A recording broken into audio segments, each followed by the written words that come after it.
All right. Let me go ahead and get started with the overall introduction to the Center for Quantum Networks and the context behind this winter school. And then I'm going to hand it over to Professor Michael Raymer, who is going to give the first half of today's course.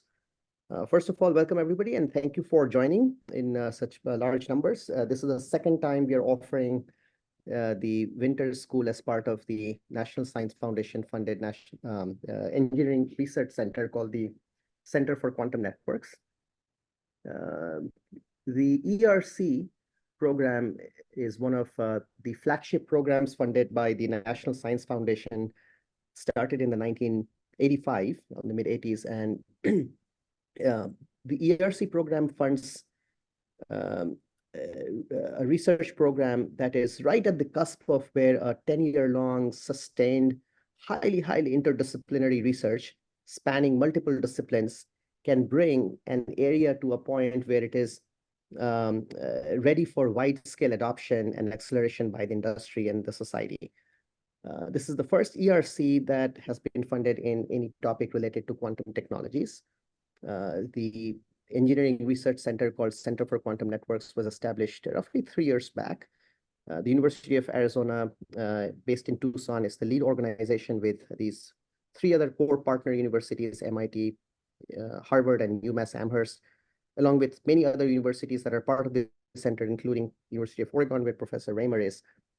The Center for Quantum Networks aims to develop, accelerate, and integrate all the technologies that are necessary to upgrade the internet of today to be able to carry quantum information at local scales, at global scales, in a fault-tolerant fashion, and in a way that can serve many applications that can run simultaneously on that future quantum upgraded internet, just like today's internet can support many applications that work on the service of transmittal of classical information from point A to point B.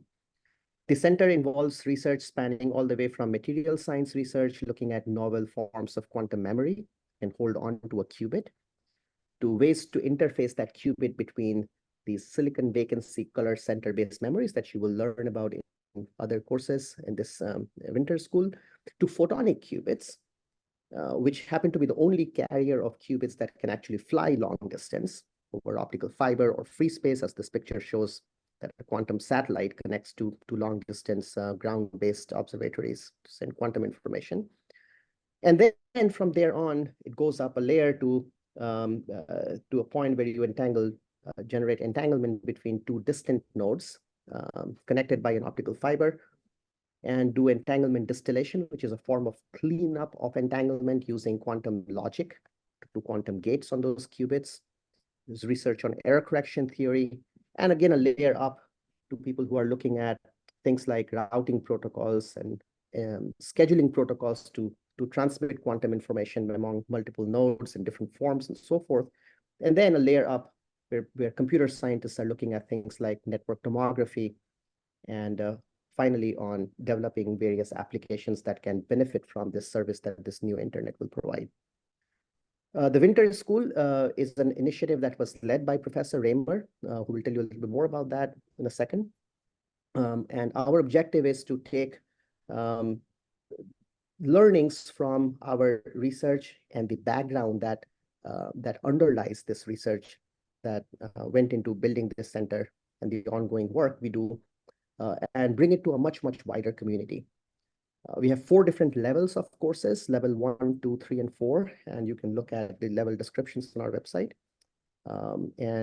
With that, I welcome you all again, and thank you for attending, and I'll turn it over to Professor Raymer to tell you a little bit more, and go ahead and get started with his portion.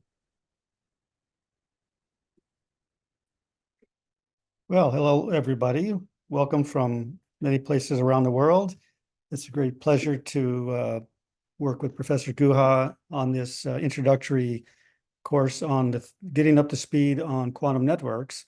And we'll be discussing the theoretical basis of modes, states, and their transformations and measurements. And we view this as background material that can help you understand the following courses during the rest of the week. After this course, I'll also present another course, which is similar material, but presented without mathematics. And if you're interested in seeing how that is done or learning that material from a very different viewpoint, please feel free to join us then as well.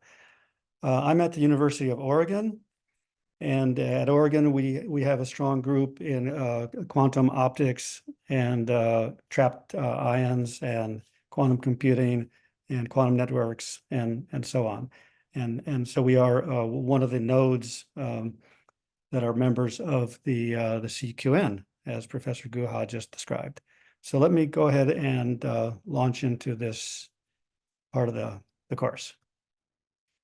So the suggested prerequisites are that we expect people sitting in on today's course to have familiarity with quantum mechanics course already, and also these mathematical topics, including calculus and linear algebra, and some familiarity with optics, including fibers and detectors.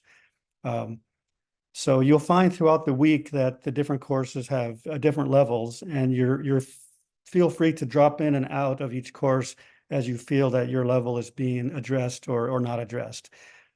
But in this course, we'll have a lot of mathematics in it, but we'll also try to put it into the proper context of the physics behind quantum networks. So you will need to have some pen and paper to work on some of the exercises. So when you have a chance to grab that, please do so, especially for the latter half of the course, in which Professor Guha will go through lots of examples and even some problem-solving exercises. During my part of the course, which is part 1 and part 2, I won't have any mathematical exercises to solve, but there'll be a lot of multiple choice poll questions that you can participate in. Okay, so let's go ahead and get started then. So let's start with part 1. We're going to talk about electromagnetic modes and also their linear transformations. So a mode is a solution of the Maxwell's equations for electric and magnetic fields. And you can view it, we like to say, as a bucket that can contain some amount of energy. And of course, if you go to a store, you can buy many different kinds of buckets, different shapes, sizes, locations, and so on. And modes are similar to that in the sense that there are many ways you can define these mode buckets. For example, in a highly reflective cavity, which I show in this picture, because of the boundary conditions, the light is confined to a certain volume, either an open cavity like a laser cavity or a closed box like a microwave oven. And in these cases, the frequencies omega sub sigma are discrete, meaning that they're separated by some gaps. However, in waveguides or for collimated beams in free space, like a laser pulse traveling through the laboratory, you can think of the modes as monochromatic with a particular frequency and a particular beam shape, which we also call transverse profile. So for example, here I have at the lower left a fiber optical fiber in which light is launched in and guided between the cladding and the core. And on the right-hand side, I have a waveguide, a rectangular waveguide, which could be made out of some optical transparent material. And of course, those are very important in quantum optical computation and devices. So let me show you what I mean by spatial modes. So here's an example. This orange circle is an example of a mode that might look like a circle or maybe a Gaussian blob. But a higher order mode could look like this, 2 little blobs with a node in the middle, or it could look like that, or it could look higher order. So optical fibers can have many different transverse modes or beam profiles. And likewise, in a waveguide, you could define spatial modes, for example, as 2 different waveguide paths. So this could be waveguide 1 and this could be waveguide 2. And those would be considered different modes of the same structure, which are distinguished not by their shape, but by their location. Now, as I said, optical modes can be thought of like buckets. And we can also have pulses. For example, a pulse laser emits a light pulse, not a monochromatic field. Therefore, it's non-monochromatic. And as I said, it's like a bucket. And as the bucket moves, the wave packet moves. So of course, the bucket is imaginary It's a mathematical construct. The physical object is really the light pulse that travels. Okay, now the wave packet modes are also discrete in frequency because they're weakly confined to some spatial volume. The pulse is localized in space and time. They're not monochromatic. Okay, and we call these wave packet modes also, we call them temporal spectral modes, as I'll explain mathematically in a minute. So let's start with Maxwell's equations. Here they are at the top. You can put those on your t-shirt and wear them proudly in public. And mathematically, though, we can write the frequency representation in the form of the sum of two integrals. We can define one spectral complex spectrum called E plus. It's a function of position and frequency. And then it's multiplied by e to the minus I omega t. We can add to that the complex conjugate, and we call that E minus with a plus sign in the exponent. Well, the E plus spectral distribution can be written in terms of a mode expansion. So this capital U, labeled by a discrete label sigma, is the mode. So it's a function of frequency and position.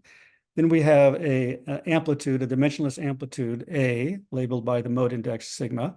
It's a function of frequency. And then we have some scale factor to get the units to work out properly. And we sum over the mode index. Well, it's important to know that modes are orthogonal in space. So if I integrate one of these modes multiplied by another mode, complex conjugated, over three-dimensional space, D3R, I get either 0 or 1, depending on if the modes are identical or different. Now, separately, in a linear response dispersive isotropic medium, which is what we'll talk about today, we have these relationships between B and H and D and E, where epsilon is the electric permittivity, which can be frequency dependent. So I think all of you have seen these things. I'm just reviewing it. In a highly reflective cavity, the mode functions, U, are sums of these traveling wave forms, where each one has a polarization vector, E sub sigma, and then has propagation constants, Kx, Ky, and Kz. The frequency is just given by the square root of the sum of the squares, and it looks like I've left out a factor of C. You can figure out from dimensional analysis where the C should go on the right-hand side. And in a cavity, these Kx, Ky, and Kz are discrete, namely non-continuous. They form discrete points in a spectrum. Now, each mode is labeled by 4 parameters. So sigma really is a 4-parameter index. It labels separately the polarization vector and 3 values of the propagation constants K. Okay, so now, again, considering the total field, E is equal to E plus its complex conjugate, we can, as I said before, we can do a modal expansion in which we have a sum of these modes, these carrier frequencies, and these amplitudes A. And again, the modes are sums of plane waves. So this just repeats what I already said, in contrast with a single plane wave. So a single plane wave, we can write it as just one of the terms in this expansion at the top. Here it is, just one of the terms. And since we're in free space, it's just one term traveling and filling all of space uniformly. And K dot R is equal to the sum of this inner product between the K and the R vector. Okay. If we assume the polarization is real, so say linear polarization, horizontal or vertical, and we define the sigma labeled A, amplitude as an amplitude and a phase, e to the I phase, we can also write that as a real plus I imaginary component for phi as the phase. And we can express the value of this complex A as one point in a phasor space, or we call phase space, where real and imaginary parts of A define the point. Now, if you actually put that in and take the plus the complex conjugate, what you find is that the A real coefficient multiplies the cosine traveling wave, whereas the A imaginary multiplies the sine component of the wave. Those are independent variables, and by combining the two of them or knowing both values, you can determine the phase, of course. But if they're both real, and we call this A real, we call it the in-phase quadrature amplitude, and we call the imaginary one the out-of-phase quadrature amplitude. Okay, this will come up later. So now for guided waves or collimated beams in free space, the frequencies, as I said, are continuous. They're not discrete. So we can write then the mode function labeled by continuous variable omega. And by the way, there is a Q&A box, and Professor Guha will be monitoring the Q&A box and and answering the questions in real time by typing in there. So you can all open that up periodically and see what the conversation is. You can also put your own questions in there. And if Professor Guha wants to interrupt me to discuss one of the questions, then he'll be free to do that. Otherwise, I'll keep on going. So again, we now have this mode expansion in terms of a sum over sigma, which is labeling each of the spatial modes, for example, two beam paths. And we also now have an integral over the continuous variable omega. Okay, notice in my notation, I used omega is the radians per second, so I divided by 2 pi, whereas later you'll see Professor Guha uses F for frequency, which is given in hertz.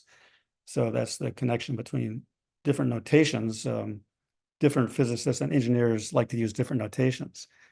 Okay, now for a given transverse mode, we'll drop the sigma label and we'll drop the polarization label. So just consider a wave packet traveling in a single beam or waveguide. So we can represent it this way. We have W is a function of X and Y, which are the transverse variables.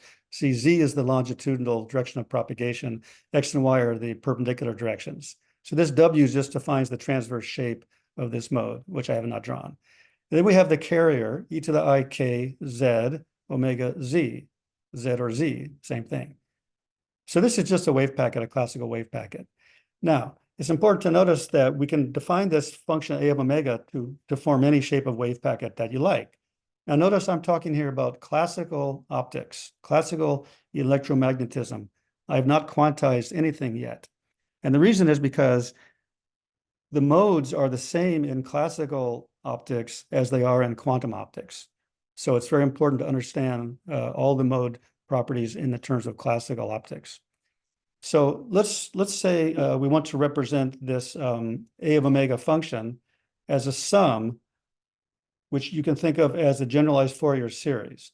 So these F sub j functions are any set of functions of frequency which are orthogonal according to this integral in frequency. So here I've chosen to just write 3 different Hermite Gaussian functions which are orthogonal. So that's a nice set. I could have an infinite number of these, and the set could be complete or incomplete, depending on your purposes. So I can represent this A in terms of discrete sum, where the capital AJs are some set of amplitude coefficients. And this is very important. You'll see why this is so important. It's because in quantum optics, we have qubits, and they can occupy different modes, but they can also be in different states. And linear superposition applies to both modes, and it applies also to states. An important part of this course today is trying to explain the similarities and the distinctions between linear superpositions of modes and linear superpositions of quantum states. So here we're talking about modes. Here's an example. If I take these 3 Hermite Gaussian modes and add them up with these coefficients, I get something that looks like that, okay? And for later reference, I also want to point out that if I take this expression here, A of omega equals the sum over FJs, I can invert that, and I can write the capital AJ is represented by an integral of all the A omega function multiplied by the F. That's just an overlap integral, you could say. Okay, so going back to this superposition principle, here is a poll question. So what I want you to do is read this poll question, think about which of these answers you want to post, A, B, C, or D, and then we'll pull a poll box down and you'll be able to vote on that. So go ahead and think about that, what your answer is going to be. Brianna, you can pull the poll box down now so we can see how many people are answering. And notice you can move this poll box around. You can also grab it from the bottom and make it slightly smaller. But I apologize if it covers up part of the answer, but you can also move it off your screen, I believe. Brianna, can we see how many people are answering the poll so far? I guess not. So let's go ahead and go ahead, everybody. Now you have 5 seconds to select A, B, C, or D. And I cannot tell how many people have done it so far. Okay, let's close the poll, and Brianna, you can show the results. Okay, so the results are primarily A. I'm going to close that, and I'm going to move on because that is correct. You can come back later and think about that if you chose a different answer. But you can see that the negative part here dominates on the left-hand side. Okay, next we can see different possible sets. On the left, I show a infinite set, dot, dot, dot, it's an infinite set of different functions. We like to call this one the top hat function. And then there's a triangle function, then a parabola function, then and so on. If we have these different functions in frequency, we could add those together with coefficients and form any spectral function A of omega. That's what means they're a complete set. And on the right-hand side, we have a set of little narrow frequency top hat functions. And they're all orthogonal because they don't overlap in frequency, but they do not form exactly a complete set. But they can still be useful as code words and for encoding information, as Professor Guha will explain later. Okay. So moving back to this mathematical form, we have the little a of omega function as expressed as an infinite sum, or even a finite sum of these coefficients, capital A sub j, and multiplied by one of the mode functions, f sub j. If I substitute this expression into here, I get this expression below. If I put a box around this integral in omega, I have integral in omega, f of omega, e to the I omega t, and e to the I k of omega. Oh, the reason that k depends on omega is possibly because of dispersion. In pure vacuum, this would not be dependent on omega, but in a medium like glass, it will depend on frequency. I'll talk later about that. So everything in the box here we call little u sub j of z and t, and this is a wave packet mode. So I can now rewrite this top line as this bottom line. So the important part here is we have the sum on j, aj, and uj. The other parts are just coefficients. Okay, notice that we've started here with a infinite set of modes. These e to the I k omega z are modes, but they form a continuous infinite set. Now we have converted that into a discrete set of modes, a set of discrete modes. It's still infinite in principle, but they're discrete, and this is very useful, actually. Okay, now at position z equals 0, for example, at the left-hand side of this waveguide, or any position in the waveguide, if you set z equal to 0 or a constant, then this u is just a function of time. And this just gives a Fourier transform of f of omega, which I call f tilde of t. And so sometimes we call this f tilde of t a temporal mode, whereas the wave packet, I like to call wave packet mode or a spectral temporal mode because it has both characters. So wave packet mode and temporal mode. Here's some examples again. If I have the set of three Hermite-Gaussian functions, f1, f2, and f3, in frequency, then in time, the Fourier transform looks like this. There's a carrier and there's an oscillation. This one has a carrier, oscillation, and a node. This has two nodes. If I take the mod square of these, or the square in this case, I get what is called the spectrum, f squared. Now, the spectrum is what you would measure on a spectrometer. And of course, it's positive because spectrometers measure power or energy versus frequency. So that's obviously a positive quantity. Okay. Now, let's go to another example of wave packet modes. These are called time bin modes. So here are three distinct time bin modes. They have the same shape, but they're just translated in time, which means also in space. In 3D space, they might look like these little balls here traveling along. They're separated in space. Notice that they do have a slight amount of overlap. Their integral, but the overlap integral between this mode and this mode is not strictly 0.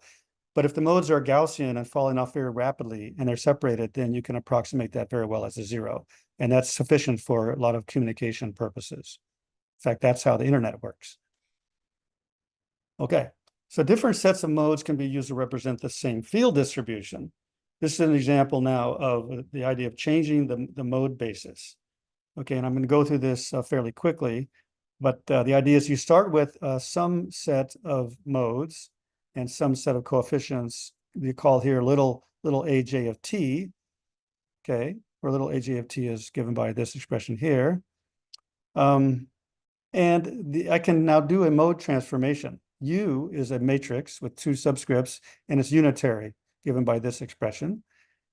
And if I make a transformation between this mode set U and this mode set V, using U, I can have a new mode set. So now I plug this U in, I get a sum over V, which is here. I change the order of things, and I can rewrite this as the sum over the new modes V with new coefficients, C. The new coefficients C are given by the old coefficients A as a vector and transformed by this U matrix. So, you know, the modes transformed by U and the coefficients also transformed by U. But now notice I have not changed the field. This is in a case where I just changed the mode definition and therefore also the coefficient definition. But notice that the state or the classical field E plus is the same as E plus down here. I have not changed the overall state of the field. I've only changed the mode representation. Okay. So now let's talk about a slightly different thing. What if I actually do something physical to the field so that the state of the field does change? We're still classical, but you can still call it the classical state of the field. It's the form of the field. So let's consider just a medium like a block of glass. We send in a mode uj with an amplitude aj.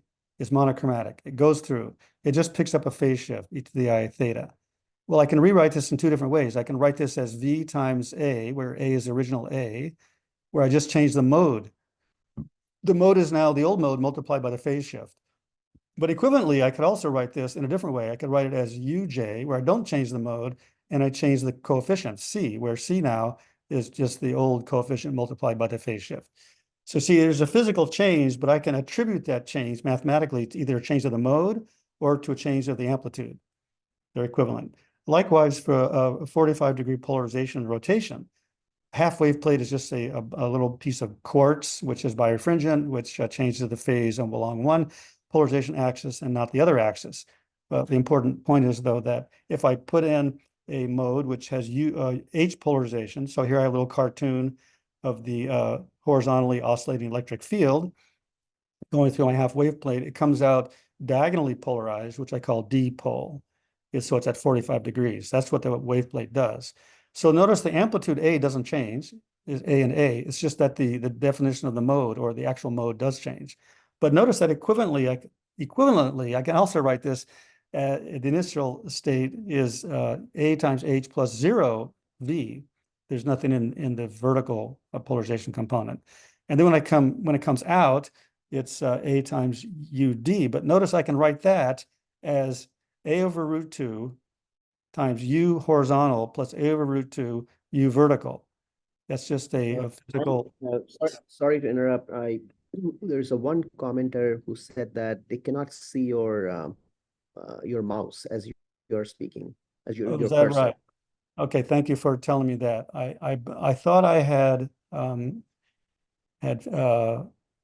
set that so you could see it. So let me stop sharing really quick. No, I could see that flash at the very last time you shared the screen. Should I share? Yep, I can see your mic, your mouse now. Go to Keynote. You see it now? No, it goes away. Don't see it. Sorry, we thought we had that worked out before we started this session. We'll have to edit out this part in the YouTube video. So let me go back into Keynote. Okay, so there was a question about the notation in this slide. And we have here sum over frequencies, which because frequency is continuous, that's an integral over frequency. Now notice we no longer have the sigma label that we had before because we're talking about a single spatial mode, which means a single beam with a single transverse shape, which is called W. So now we introduce another sum, which has nothing to do with the sigma sum, which was a label to sum over spatial modes. But now we're summing over, you could call them spectral decomposition modes. We're decomposing the A of omega function into a sum with weight coefficients, capital A, times the frequency functions. Now, the frequency functions are any orthonormal complete set that you wish to choose. It depends on the problem you're solving, maybe the physics or the engineering of the situation that you're solving. And this is typical in mathematics, where you can use an arbitrary complete set of functions to represent another function, similar to Fourier analysis. This is called a generalized Fourier series, where the f functions are the Fourier basis functions, if you like. Okay. And these are the examples that I gave for these. Now we're down to temporal modes now and talking about time-bend modes. Okay, then we talked about the fact that you can change the mode basis any way you like. You can pick an arbitrary capital U matrix, U sub jk. And Saikat, do you see my cursor now? Yes, I see it. Thank you. Okay, so then we talked about what happens if a single monochromatic mode goes through a medium. You pick up a phase shift, and then I started talking about polarization rotation. So this is a birefringent crystal. It rotates the polarization, changes the mode, but does not change the amplitude. Okay, but you can also represent this as a change of modes from from the UH and UV mode basis. Those are two modes that form a complete set in polarization. And then you can represent the diagonal polarization state, which is shown here in this picture at the bottom left, as a linear superposition of horizontal and vertical with these weighted coefficients, 1/√2 for each of them. Okay, so that's a way to represent the physical effect of the half wave plate. Now I have the physical effect of a beam splitter right here. Okay, so beam splitter is denoted, has properties reflectivity, R squared, and transmissivity, tau squared. Now the amplitudes are transformed by the square root of these numbers, which I call R and tau. On the reflection, you get a minus R factor picked up. On transmission, you get a plus tau factor picked up. So if I just go in with some amplitude A into the A mode from the top over here, then I have this transformation. So the A mode is equal to, the A mode at the input is equal to tau times U of the C mode at the output, which is this one down here, and minus R times D of the D output. So I can take this expression, UAN, substitute it in here, and I simply have this second line. So I can represent it that way. And now I can notice that I can move the tau from the U over to the A. So now I have C equals tau A. I can move the minus R from the U, which the mode over to the A, and now I can define a new quantity called D equals minus RA. So I can represent this output field as C times the C output plus D and the D output. So this looks like a lot of math, but it's actually very simple. It just says if a light beam goes into the A channel, it splits between the D and the C channels with coefficients minus R and plus tau. Now, if I have light going into both channels, both into the A channel and the B channel, now I have to consider what happens on the other reflection. Turns out the other reflection gets a plus R factor. So that means that ultimately, if you look at the bottom here, the modes transform according to these blue equations here, and the coefficients equivalently transform according to these blue equations down here. So the C amplitude coming out in the C beam is tau A plus RB, whereas the D amplitude coming out in this other beam is equal to minus RA plus tau B. Okay, so that's an example of what we call a 4-port device. It has 2 inputs and 2 outputs. And the transformation is a linear transformation, which you could represent by a unitary 2x2 matrix. So here's a quiz question for you. Say that R equals 1/√2 and likewise tau. So read this question, look at this picture, and figure out what the answer should be. I'll give you 60 seconds to decide on your answer. Brianna, if you can hear me, can you tell how many participants have, well, we don't have the poll up yet. Let's put the poll up now. And if you can tell me yes or no, can you tell how many responses have been submitted so far? Yes, we can see that. Okay, how many participants total do we have right now? About 150? 167. Okay. Okay, so everybody go ahead and post your answer. And Brianna, have we hit 130 yet for answers? And no, we're at 44%. Okay, so everybody, you only have now 5 more seconds to post your answer. So please post an answer. Okay, we'll stop there.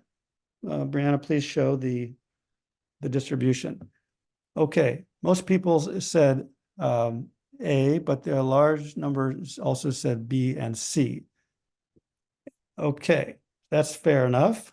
So let's look at this problem here. So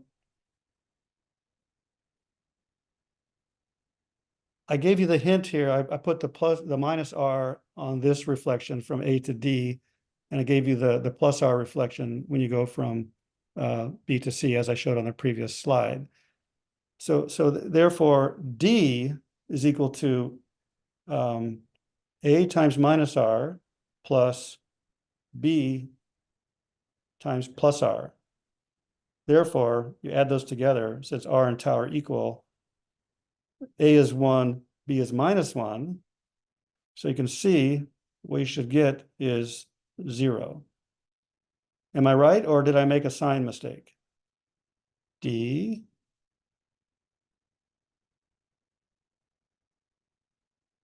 is A times minus, which is minus 1, plus B times, looks like I made a sign error.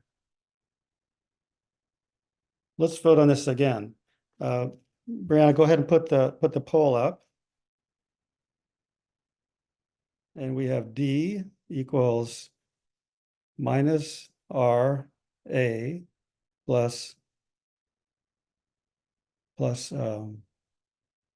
B tau. I'm going to go back a slide. No. Okay, everybody vote. I don't think I made a sign error. So go ahead and show the results. Okay, there's a bit of confusion there. Okay, I'm gonna close that. So let me go back a page here. Okay, so look here. We have D at the bottom. We have on bottom right. We have D equals minus RA plus B tau. Okay, write that down on your paper. So if R equals plus 1, as I said, and tau equals plus 1, but then, oh yeah, I see. Okay. A is plus 1.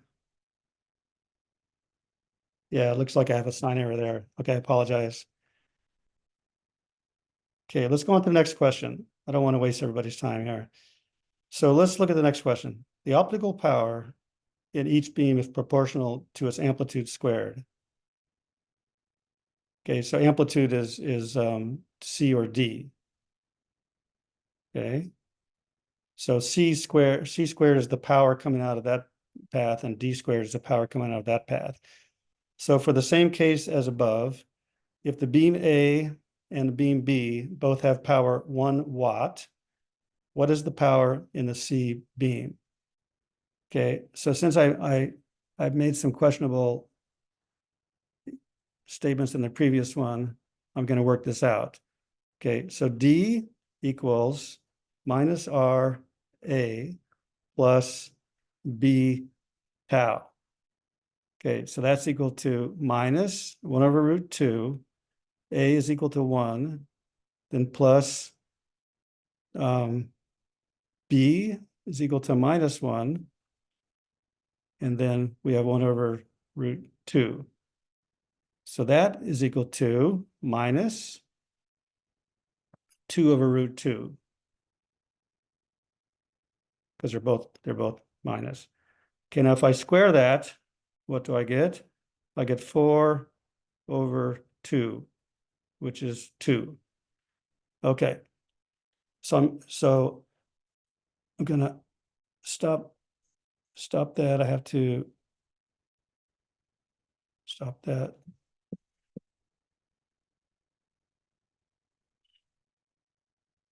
They're all drawings. I'm out of here. Okay. So in that case, we get 2 watts. Yeah, so I apologize for the error on the previous one. This is okay. Mike, there are a few questions about the beam splitter.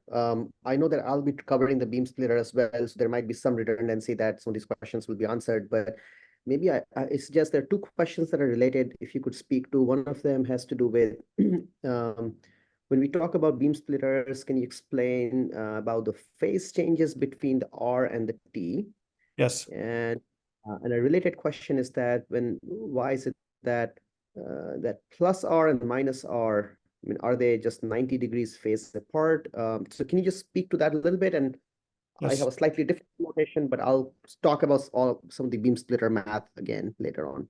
Yes, so here's a classical way to think about that phase shift. Think about a long rope or a flexible rubber rope that's tied firmly to a point on the wall.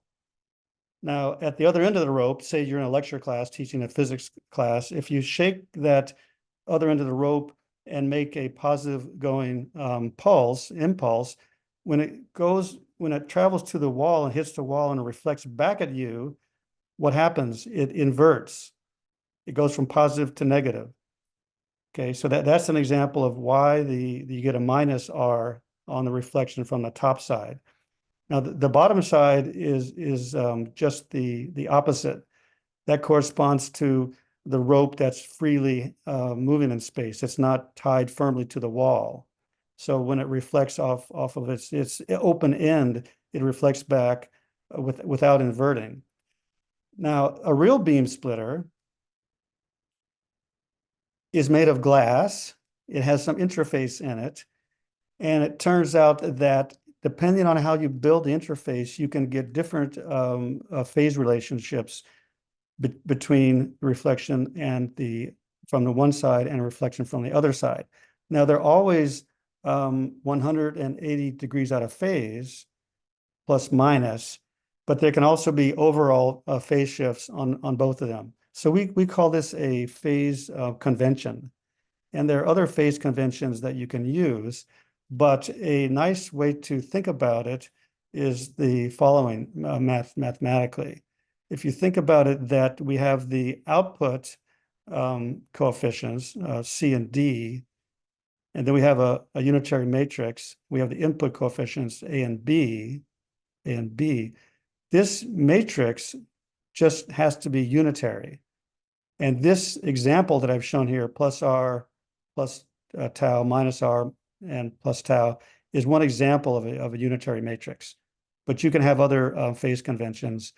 But in optics, it turns out it doesn't matter, because in optics, you don't really control the optical paths from here to here. So you can have other phase shifts that also modify the phases of these inputs and outputs. So yeah, it's kind of a long story, but the simple fact is that minus R plus R is the simplest convention using real coefficients that gets you to the correct answer. Okay, now I have to erase all of those drawings, and thank you for that question. I'm choosing this particular phase convention, which is fine. Now, if you generalize this to a multi-port interferometer, which may look like this, a bunch of inputs, N inputs, and many beam splitters, mixing all of them up, and many outputs, C1 through Cn, you can again represent this as a large unitary matrix transformation if there's no losses. Okay, now let's go back to wave packet modes. So a wave packet mode I defined was u of z and t. It's equal to a Fourier transform of some spectral amplitude function f, e to the minus I omega t, then e to the I k z. Okay, now what happens if this wave packet with u a n multiplied by amplitude a goes through a long optical fiber?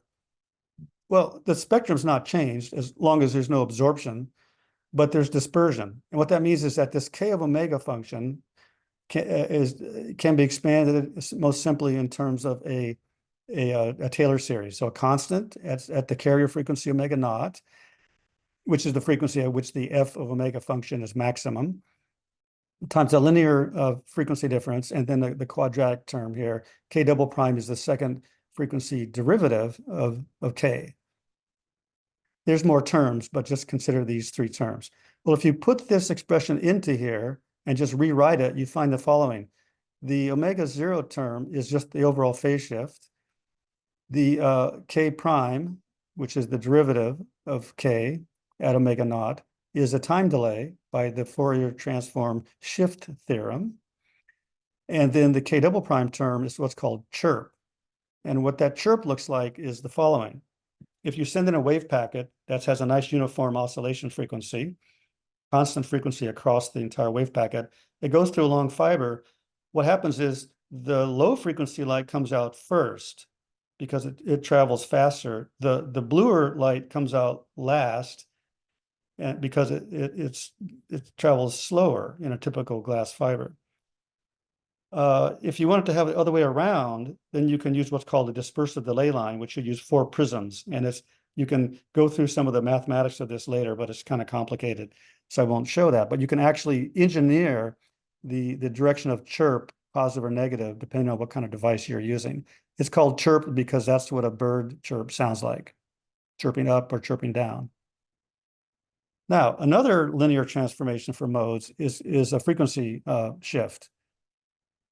And the simplest way to think about that is a moving mirror. If this blue mirror is moving to the left with a velocity v, then the light that's reflected from it is going to be blue shifted. So the mode is transformed. If it's transmitted, the frequency doesn't change. And this other B amplitude may be populated or not populated, maybe 0 or not 0. So again, you have this transformation of amplitudes, just like any beam splitter with the minus sign there on the R. But you also have the modes are changed, which I didn't write down, but the modes are changed only by the fact that their frequencies have changed. So that's considered a linear unitary transformation as well. You can also implement frequency changes by using nonlinear optics, for example, 3-wave mixing or 4-wave mixing. I won't go through any details about that, but you can have a strong pump laser, you can have 2 inputs, you can get difference and some frequencies of the pump laser in a nonlinear optical medium. And this is still a linear transformation among the 2 modes, A and B goes to C and D. Even though it's driven by nonlinear optics, the nonlinear optics part just acts like a moving mirror.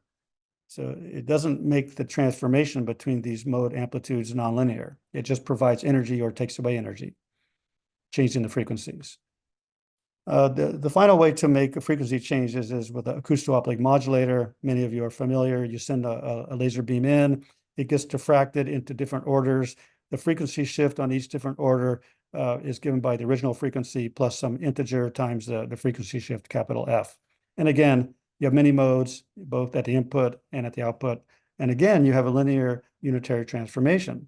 This is the main point, that all the examples I've shown are given by unitary linear transformations of the amplitudes, as I've shown here, but equivalently, linear transformations of the mode functions. Okay, now let's finally get to quantum optics. So what does mean quantize? You have to decide what are the degrees of freedom, what are the physical objects or entities or fields that you are actually going to quantize. Okay, well, a degree of freedom you can think of as the linearly independent motions that together fully describe a system. Like an object moving in three dimensions could have motion in X direction, Y direction, and Z direction. Those are degrees of freedom of motion. But for electromagnetic fields, the degrees of freedom are the different ways in which the field can be changing in time or in space. So going back to our full description here, where we have the sum over spatial modes, sigma, we have an integral over frequencies, omega, we have amplitudes, a of omega, and we have modes, u of omega and r, where I can expand out the u mode function in terms of a polarization vector, a transverse function, w of x and y, and a longitudinal function, e to the I k z. The sigma represents 4 indices, 1 index for polarization, 1 index for propagation constant, and 2 for the transverse mode. So sigma is really a vector of 4 numbers. Now, each mode is a bucket, as we said before, and a bucket contains an electromagnetic field. The field is a physical object that we're going to quantize. The field is what carries the energy. Or, well, the bucket carries the field, but the field carries the energy. Okay. And the field in each mode will be quantized. So let's do that. Well, remember Maxwell's classical wave solutions were A real, cosine traveling wave, plus A imaginary traveling sine wave. Well, notice that these time dependencies of cosine and sine are just like harmonic oscillators. So it means that these amplitudes oscillate. If you fix the position R, say R is 0, then the amplitudes oscillate like cosine of omega t and sine of omega t. Those are just the 2 quadratures of a harmonic oscillator. So everybody knows that a harmonic oscillator is quantized in the following manner, as first told by Planck. Energy is equal to an integer times h bar omega. Here's the parabola, harmonic potential. In our case, there's no physical harmonic potential, but mathematically it looks the same because the energies are given by this standard expression, and the energy separations between these levels is given by h bar omega, which is the oscillator frequency. Now remember, every mode has a different frequency. I'm only looking here at one mode, one monochromatic mode. So now here's all we have to do. This is all the quantum optics you need to know. You replace the amplitudes, these A real and A imaginary, which makes the complex A, by A hat or A caret, which is called a lowering operator. And then there's also the raising operator, A dagger. And they have a commutation relation, which is not equal to 0. That's shown right here. Okay, raising and lowering operators. It raises the amount of energy or lowers the amount of energy in that mode.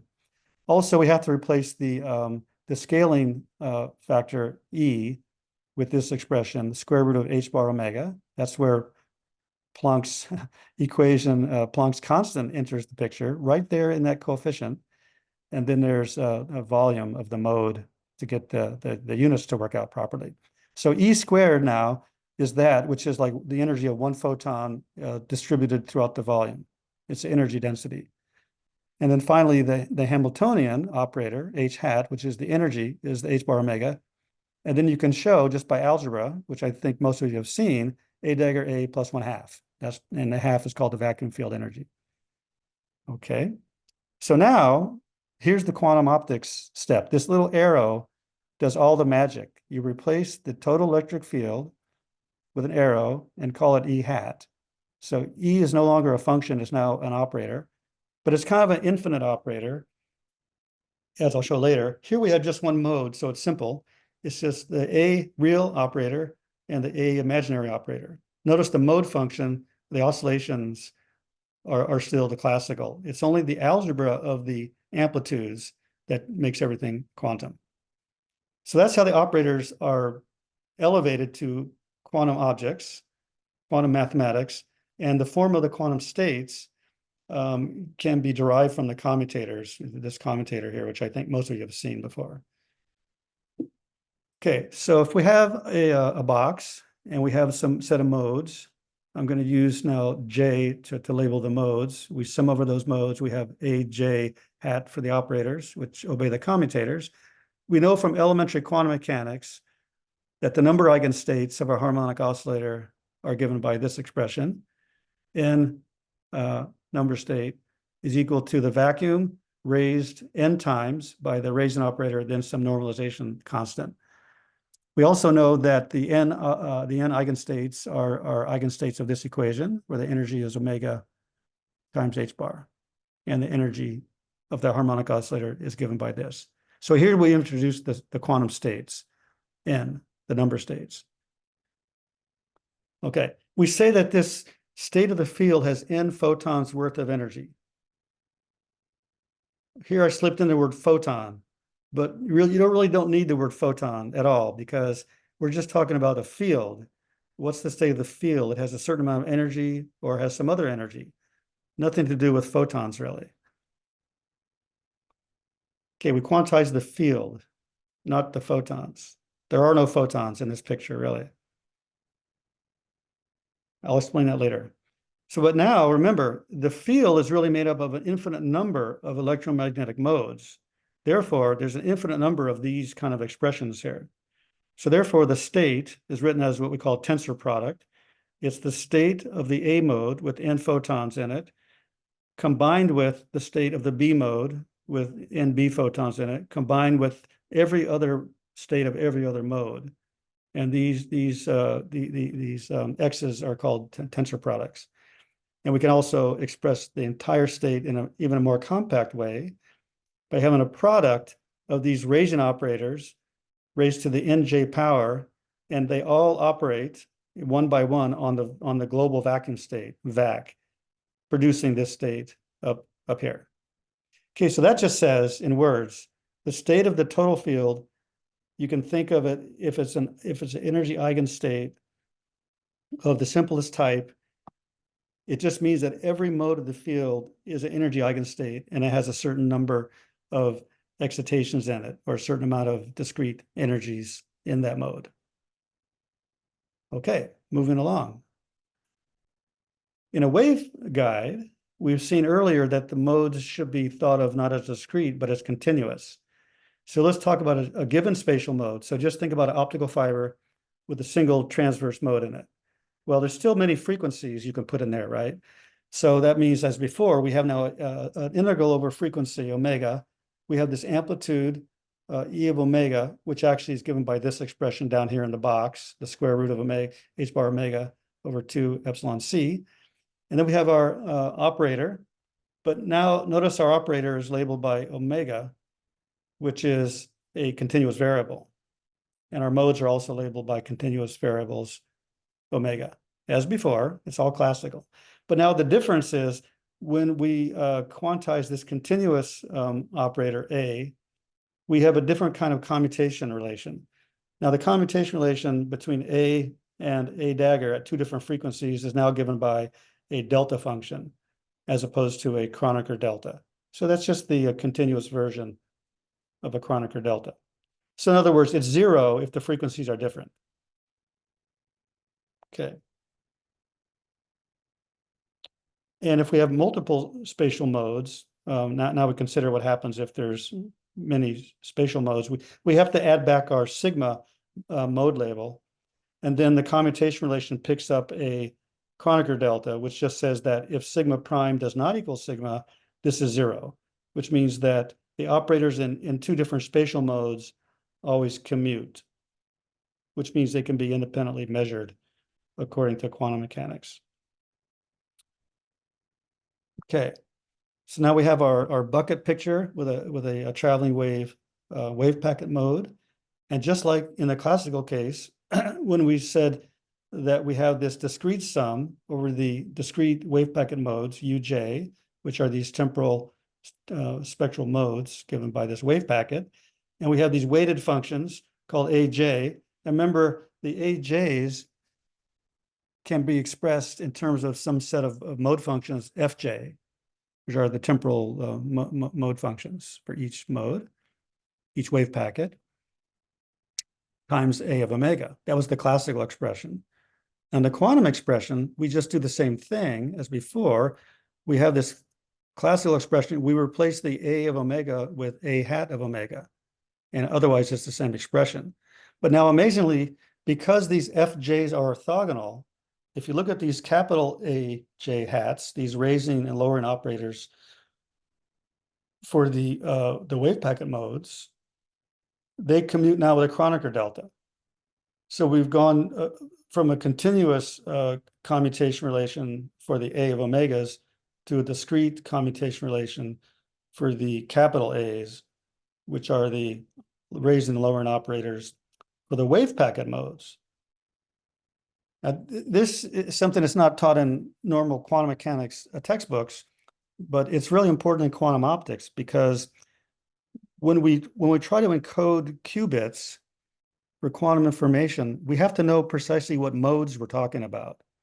Now, modes are never monochromatic, right? That would be physically impossible. So that all useful modes are wave packets.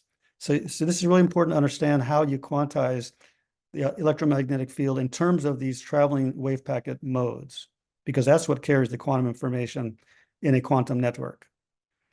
So then finally, we have this expression: the total electric field lowering operator is equal to a sum over the classical modes, U sub j. Each one is multiplied by a quantum mechanical lowering operator, capital A, for that particular mode. And the sum now is discrete, whereas before it was a continuous integral. So we've done something very useful here. Okay, now think about some physics here, not mathematics. Well, try to represent the mathematics in terms of words. Write on a piece of paper, how would you answer the question of what is a photon? I mean, really, if you have a paper and pencil, really write that on the paper. I want you to burn this into your thinking.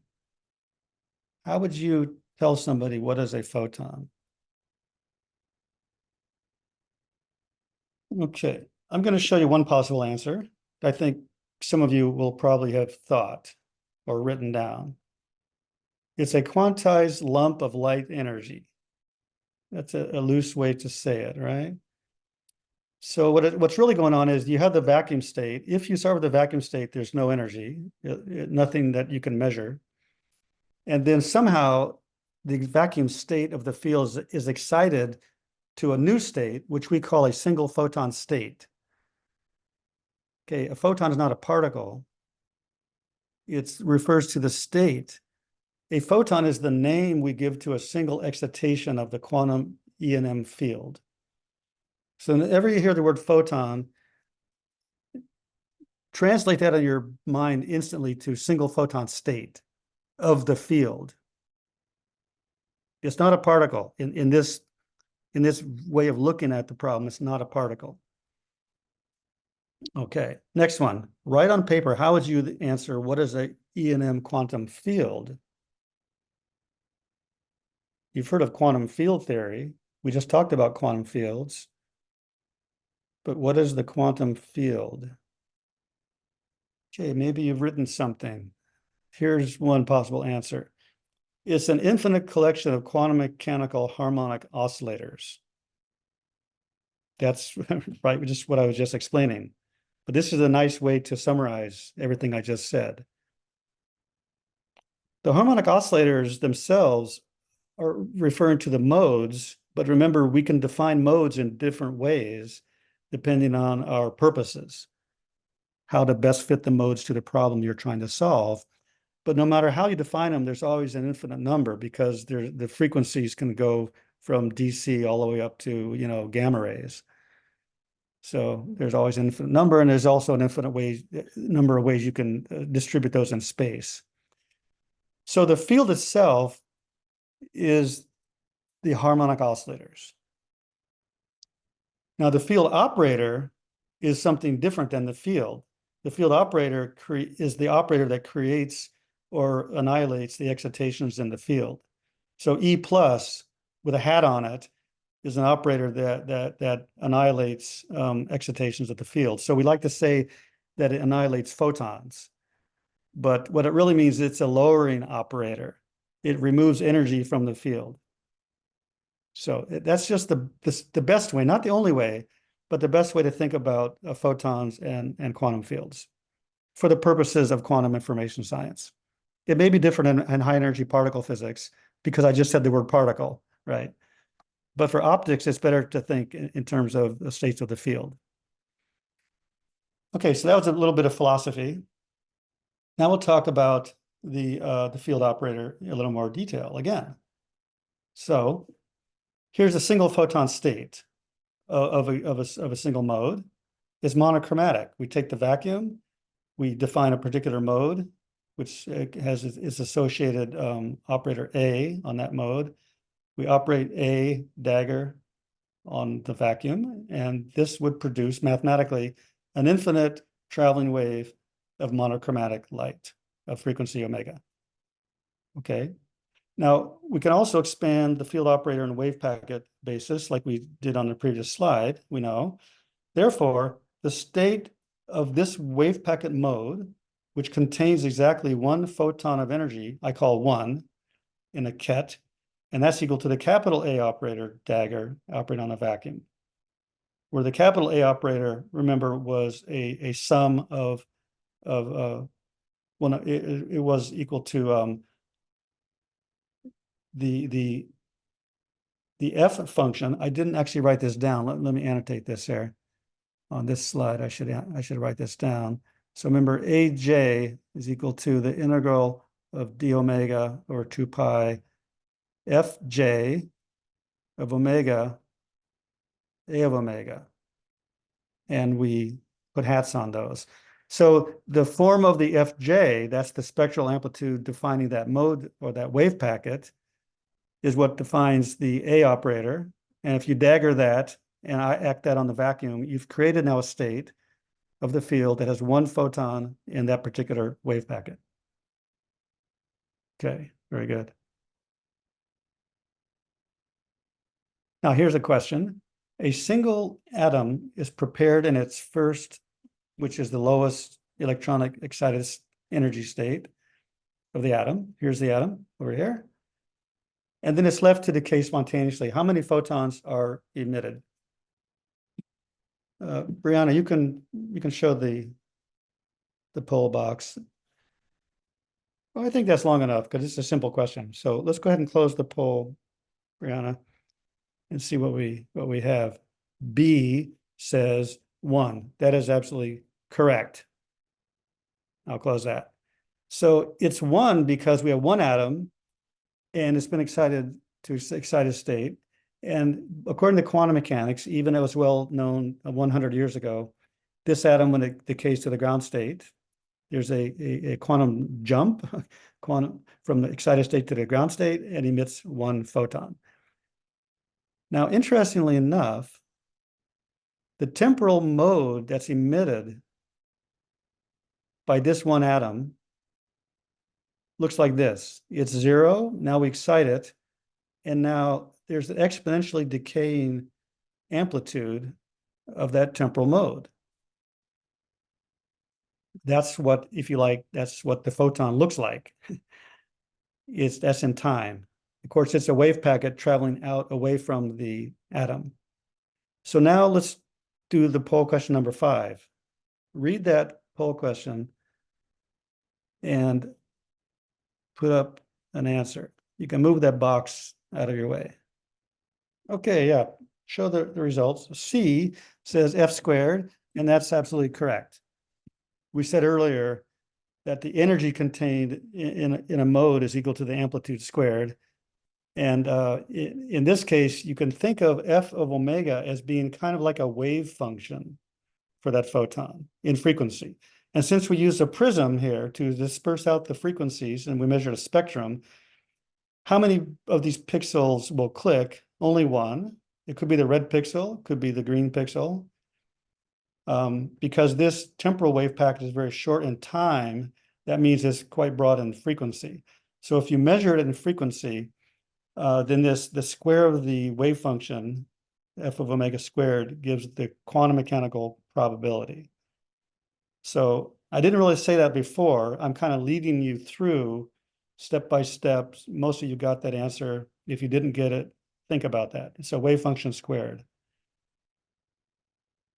Okay, now a single photon is prepared in one of these 3 temporal spectral modes that we've talked about before. Now, again, we have a prism, we have detector pixels, and notice the detector pixels are sensitive to F squared, which is this function. It's not sensitive to F itself. but the square of it. That's the energy spectrum. So please answer this poll question. Read that and answer that. Mike, just a quick interruption. I've been answering questions on the poll. The last one says in the previous poll question, shouldn't that magnitude squared of fj of omega be a probability density and not probability because it's a function of omega? Yes, that is correct. Yeah. Thank you. Okay, let's close the poll. Everybody vote. 5 seconds. Okay, see what we got here. Okay, B, the combination of pixels that will click tell us which mode was present. That's what most people thought. Okay, now let's think about that again. At the top of the page, it says a single photon state is prepared in one of these modes. Now, many people clicked on B, which says the combination of pixels that will click tell us which mode was present.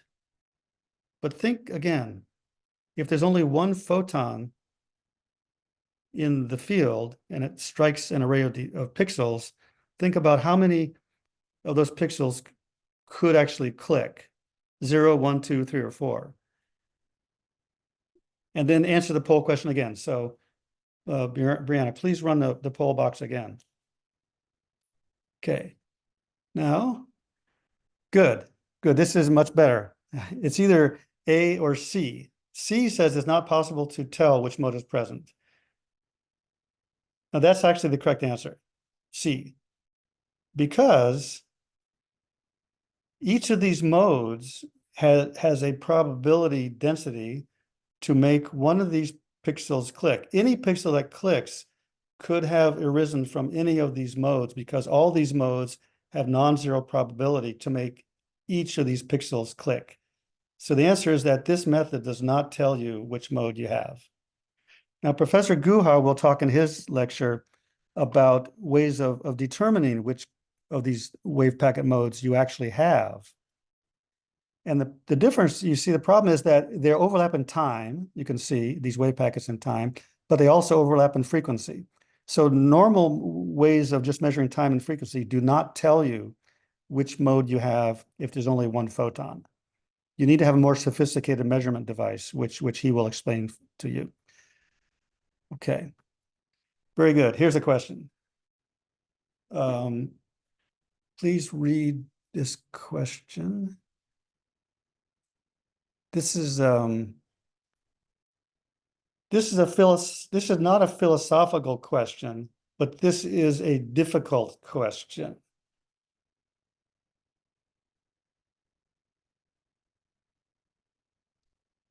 Please, Brianna, put the poll box up.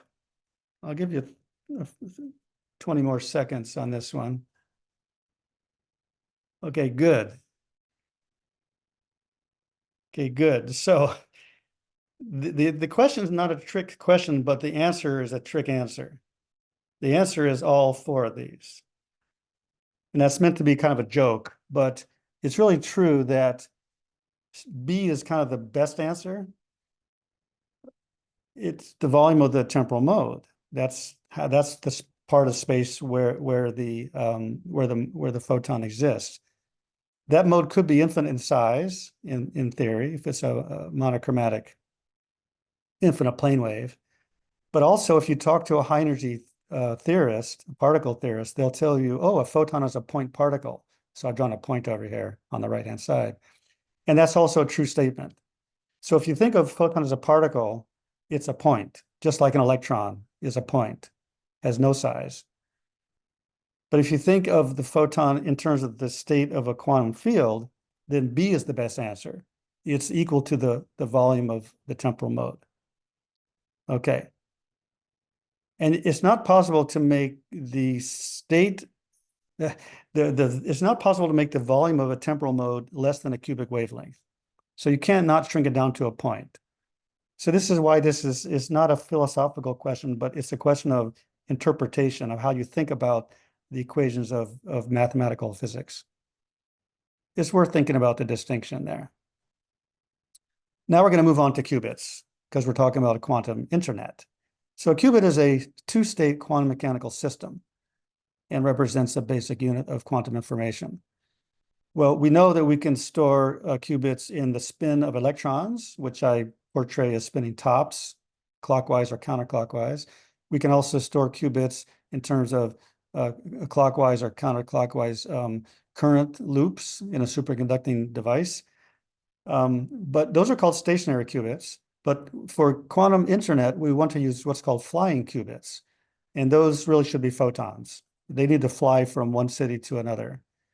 So we can encode quantum information in the polarization. We could call H the 0 state, V the 1 state.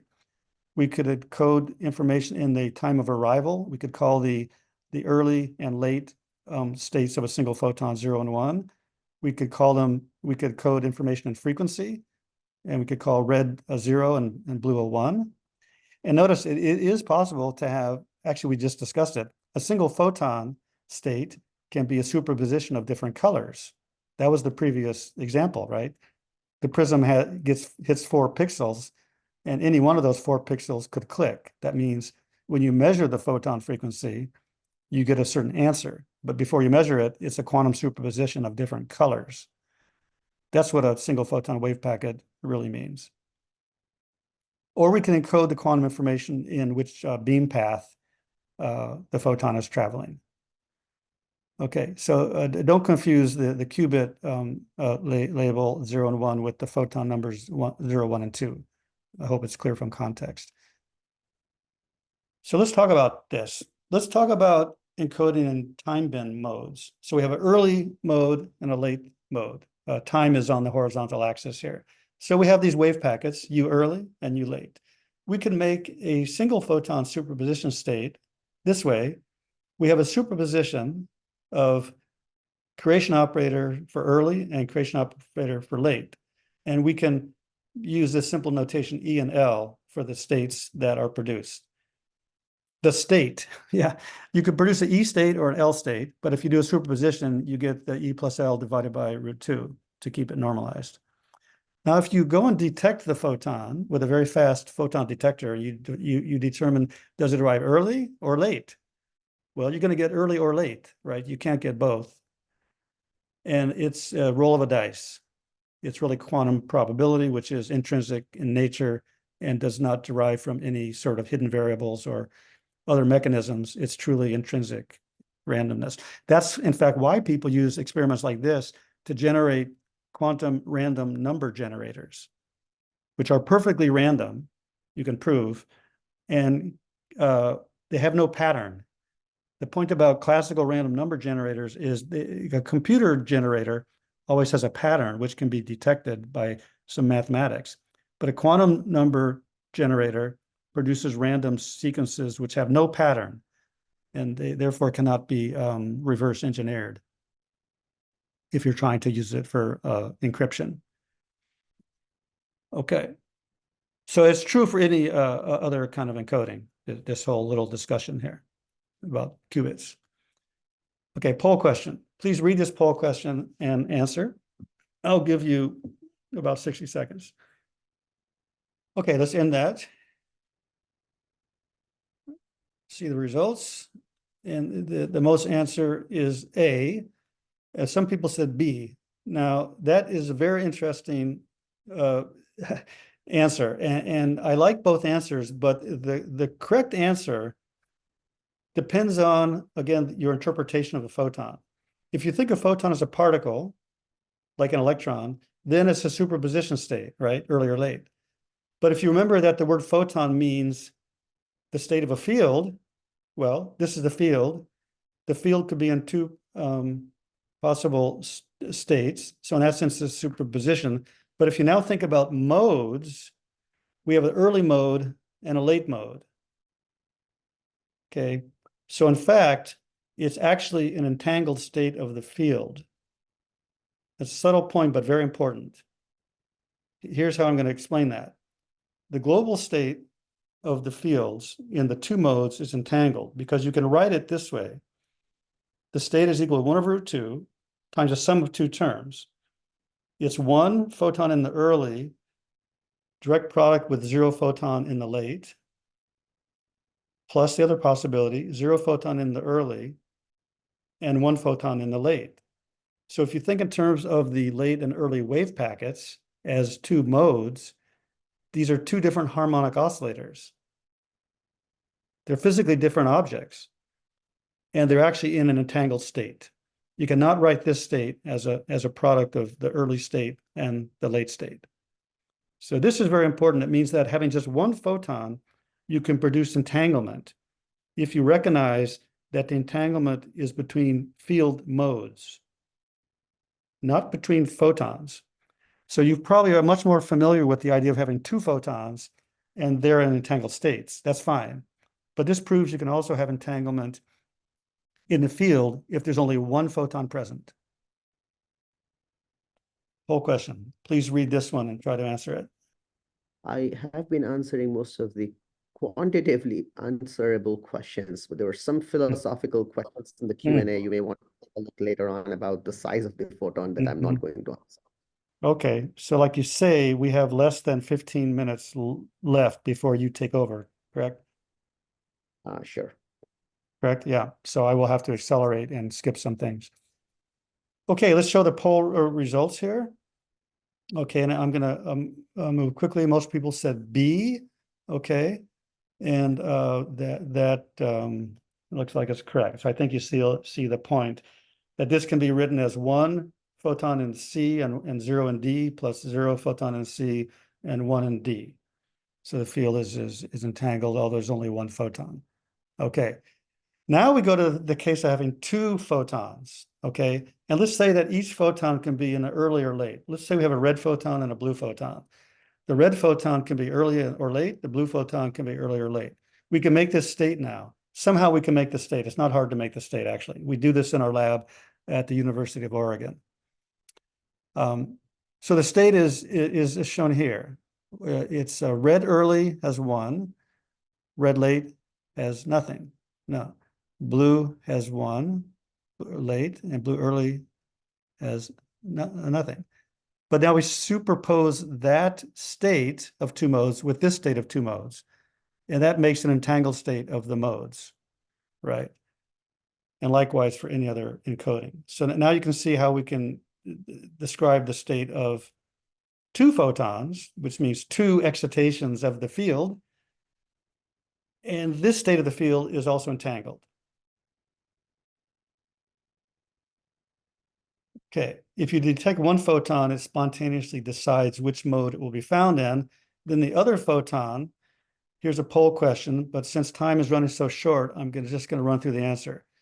So here you measure the one red photon, and the outcome is late. So let's see what happens. That means we looked at this one. One red is late. So that means that the blue had to be early. Okay, we knock out this other possibility. So the blue has to be early. Okay, so the probability to observe the blue as late is 0 because we know it's going to be early. Okay, now similar here, another quiz question. I'm going to skip this one. You can study this one later. Okay, that's a homework problem. So we can write this as shorthand notation: early red, late blue plus late red, early blue. That's a more compact notation than the other one there. And using qubit notation, zeros and ones, we can write it as 0A, 1B plus 1A, 0B, using a tensor product. Sometimes we leave out the tensor product symbol, just write it that way. Okay, now we have Bell states. I'm going to go fast here because Bell states are very important because they've been used, as I say at the bottom, to prove that measurement correlations in these kind of states are stronger than any possible correlated classical systems. And last year, the Nobel Prize was awarded to these three scientists for doing experiments proving that. And those were the first experiments that proved that quantum entanglement can exist over very large distances. Okay, it's kind of obvious that within a helium atom, you have two electrons and they're entangled because the state's not factorizable. But it wasn't obvious that between two distant locations that you could have entanglement. And these experiments prove you could. They use this kind of, these four quantum states to do that. And that is what powers the quantum internet, these 4 Bell states. Okay, so the way you measure those is, say Alice has a state and Bob has a state, but that's oversimplified. If the state of Alice and Bob's photons are entangled, you want to be able to prove that and measure how the entanglement is. So if you already know that Bob and Alice's combined state is one of these 4 Bell states, there should be a method of measuring that by bringing those 2 photons together into a measurement device, which would tell you what the state was before measured. And that is exactly possible to do. And that kind of Bell state measurement, BSM, is what powers the quantum internet, enables you to generate entanglement across very large distances with many nodes in it, as Saikat showed it earlier in the first slide. Okay. Now I'm going to go quickly here through some ideas about coherent states before we end. A laser emits pulses, and these are shown little green pulses coming out of a laser. And they correspond to wave packet modes. So each pulse is a wave packet mode called U of Z and T. And it can be expressed as a Fourier transform of the f of omega function. And now we know from experience that in a laser pulse, there's not just one photon, but there can be any number of photons. There's an average photon number called n bar, and the probability to obtain n photons, let's say when I say photons, sorry, I mean the amount of energy. This is tricky. We said that photon does not always represent a certain amount of energy, because remember, a photon may have a spread of energies. But there's still a device which is called a single photon detector, which can count the number of photons in a light pulse. We won't talk about the technology for that, but I think some of the later courses will. There's superconducting nanowire detectors, which can count the number of photons in a short pulse. That's what is n. And the probability to obtain n photons, which are n excitations of the field, is given by this Poisson formula. So what is the quantum state of this coherent state pulse? Well, it should be expandable in terms of the number states for that mode, this wave packet mode. And since the probabilities are a Poisson distribution, we just take the square root of that. We get this. And so now the state of a coherent state, that's the ideal laser pulse, is given by superposition of number states n with these coefficients. If I square these coefficients, I get back to the probability. So that's the simplest way to prove this is the correct form of a coherent state, which is the light that's emitted by a laser. I haven't proven that, but that's the true statement.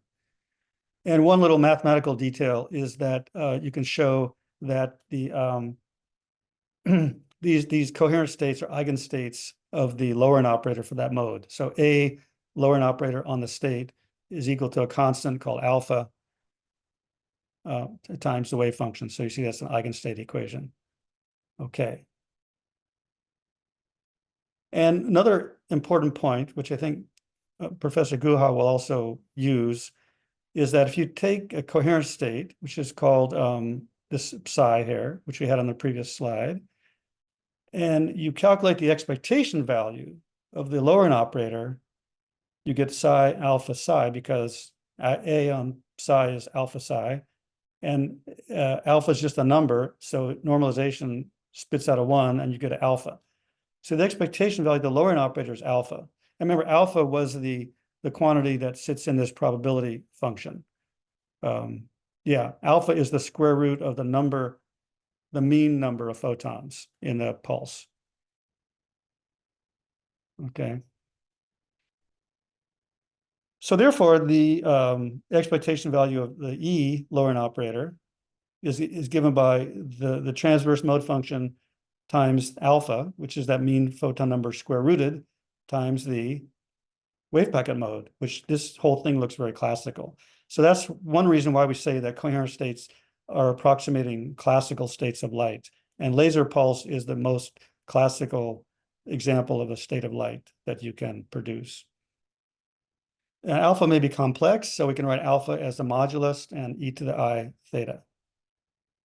then we can also tie it back to the earlier discussion about quadrature amplitudes, where we have the cosine, and now I've written it in terms of the phase, cosine of a phase shift, as opposed to writing it in terms of cosine and sine.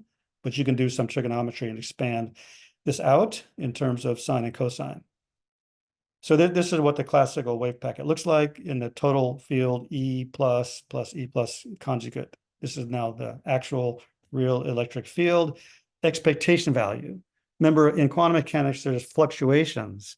So this is just the mean value or the average value.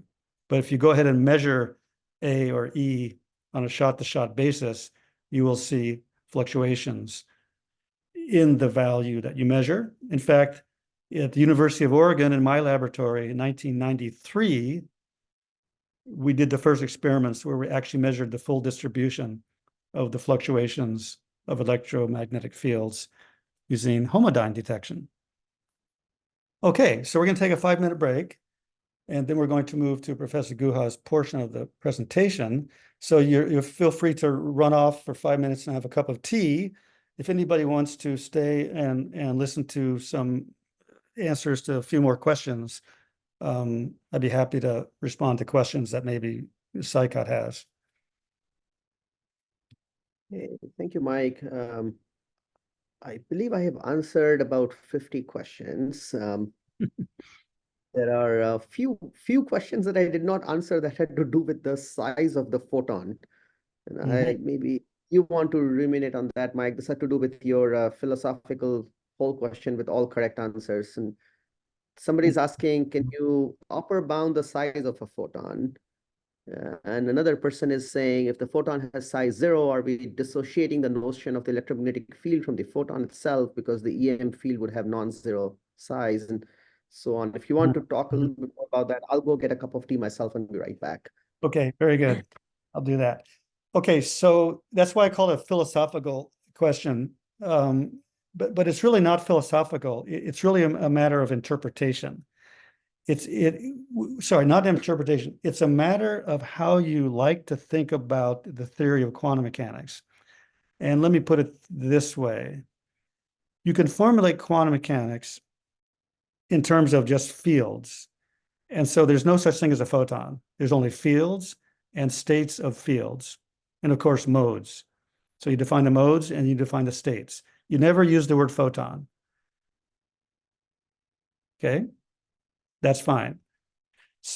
But however, there's another way to formulate quantum mechanics, which is what Bose did. If you know quantum mechanics, you know that there's the Bose-Einstein distribution for thermal equilibrium. Now, what Bose did, who of course he was a genius scientist in India, and he worked out a theory and wrote this to Einstein, and Einstein was so impressed that he invited him to visit him in Europe, and they wrote some papers together. What Bose said was, look, if I consider the electromagnetic field not as a collection of field harmonic oscillators, but as a collection of particles, they could be point particles, as in particle physics. But he says they're identical particles, and they have statistics which we now call Bose statistics, as opposed to fermion statistics. If you consider a box of light in thermal equilibrium, a black body cavity in thermal equilibrium, you can think of it as containing a bunch of light particles.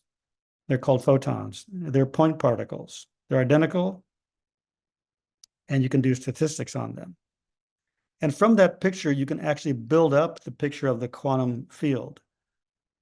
The best book I know for treating that problem, if you're interested, is the Quantum Mechanics textbook by Eugen Merzbacher, or Merzbacher. He has a very nice chapter on this, showing you can build up the field from particles, or the alternative is you use the method I use today, where you say the field is made of an infinite number of harmonic oscillators. And the harmonic oscillators, how big are they? They correspond to the size of the bucket. So the bucket is however big you make the mode, and the light sloshes around in the bucket. There's no photons, no particles, only fields. and the fields oscillate inside the bucket. So the size of, then if you excite that field mode in a particular bucket with one excitation, you can call it a photon if you like. The size of that excitation is just the size of the mode, which is the size of the bucket. So that's why I said both of those answers are correct, but you have to be very clear in your mind how you are formulating quantum mechanics.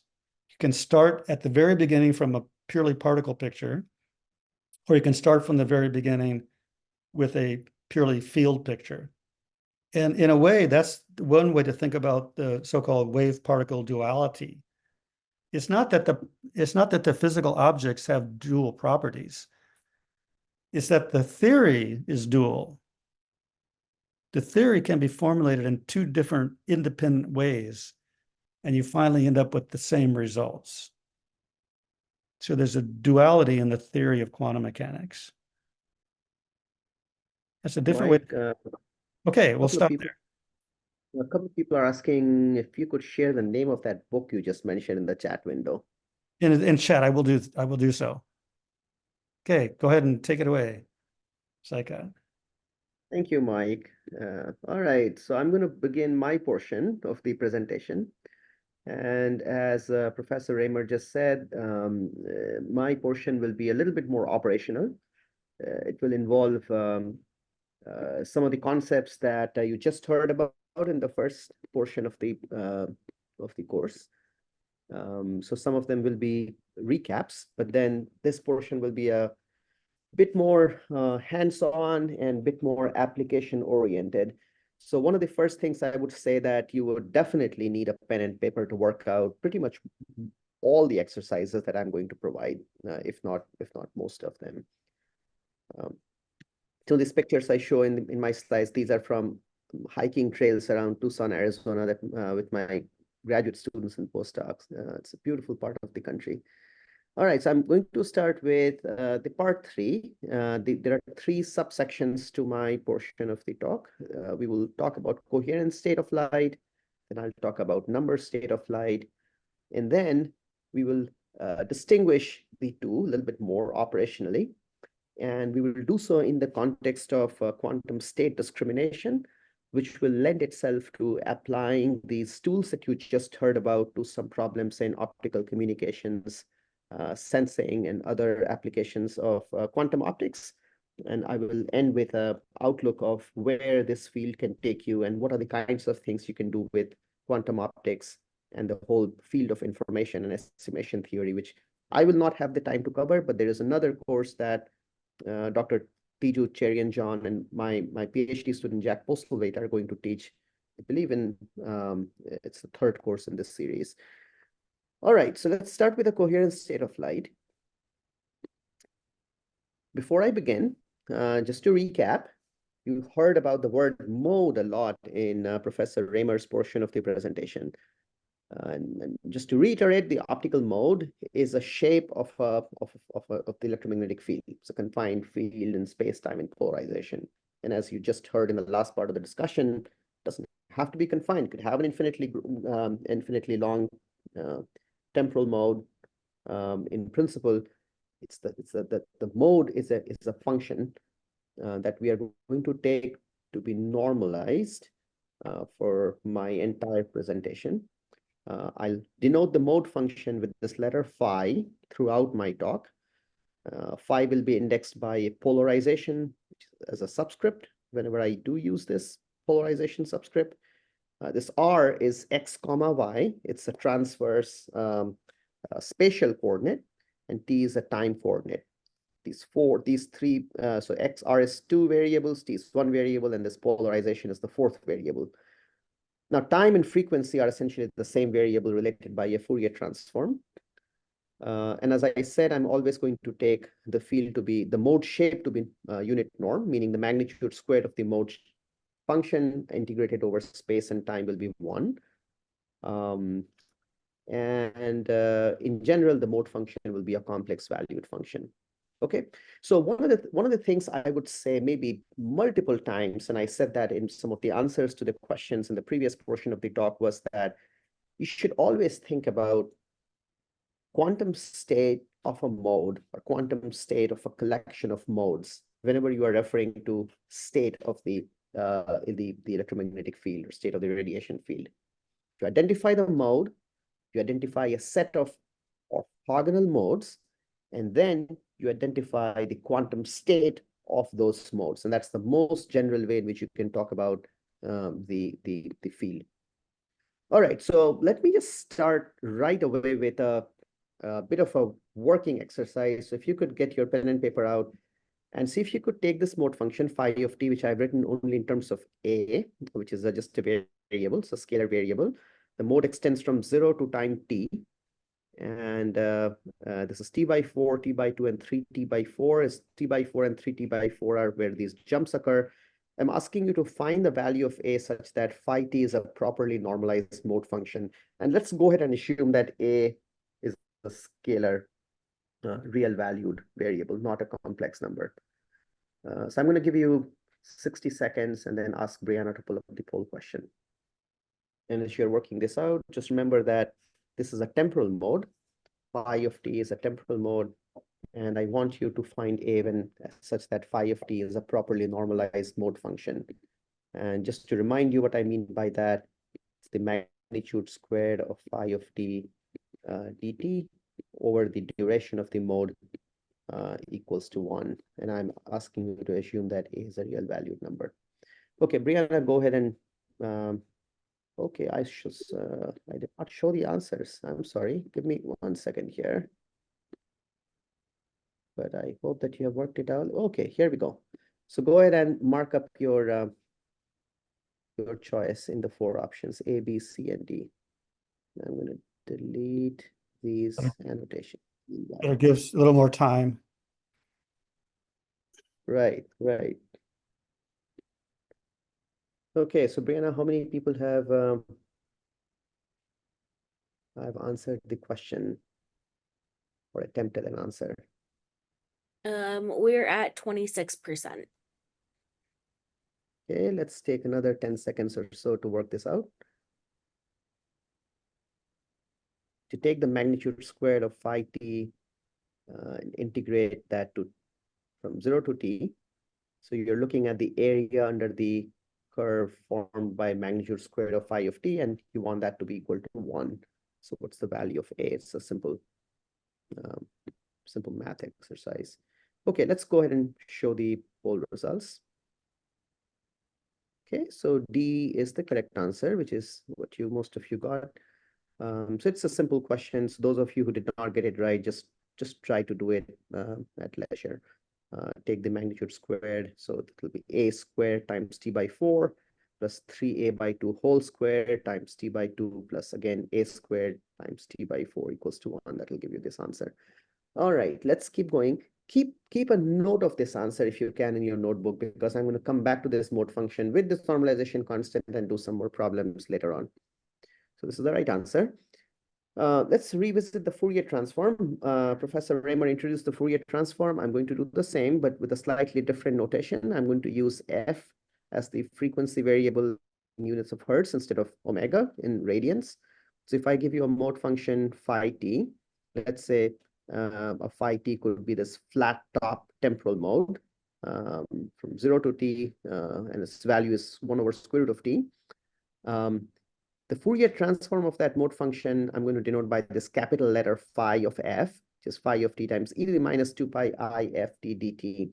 You can always go back to the original mode function by taking the inverse Fourier transform, which is the same integral, except that the integration variable is f, and then this minus sign is a plus sign. Now, one of the things that you may have seen if you have taken a course in linear algebra or a basic quantum mechanics course is that the narrower a function is in time, the broader or wider it is in frequency. The spread in frequency is something that we refer to as the bandwidth, and it's roughly related to the inverse of the spread in time. So here I'm showing the Fourier transform of this square function, this rect function. It's called a sinc function. So the sinc of x is sine of pi x over pi x. And the width of this sinc function is roughly goes as 1 over t. This is where the 1 over t is where the first 0 crossings occur. All right, a couple of more operational properties of the Fourier transforms. If capital phi f is the Fourier transform of little phi t, then if I were to take the function phi of t and multiply that by this phase 2 pi I f0 of t, and then take its Fourier transform, what you can see here is that if I were to take this phi t, multiply that by e to the 2 pi I f0 of t, this f0 can be subsumed into this exponential as f minus f0, and that will mean that the Fourier transform of this new function will be capital phi of f minus f0. So what happens is that if I were to apply this phase, multiply the phase to this phi t, the Fourier transform will shift to the right by f0. Similarly, if I were to multiply the Fourier transform by a phase, the function shifts in time, except again, this plus sign in the phase becomes a minus sign in frequency. So a shift in one domain leads to a phase in the other domain and vice versa. We're going to use this property in a little bit in one of the questions. Finally, another thing, it's pretty easy to derive from these two equations is that if you were to take the magnitude squared of in one domain and integrate it over the that domain variable, it's the same in the other domain. So if you were to normalize the mode function in time, meaning set this to be 1, it will automatically be normalized in the other domain. And this particular relationship is known as the Parseval's theorem in linear systems theory. Okay, so you already heard about orthogonal modes. So this is just a reminder. So if I have two mode functions, phi nu of RT and psi mus of RT, so phi and psi are two modes, nu and mu are two polarization indices. They are orthogonal if this overlap integral is 0.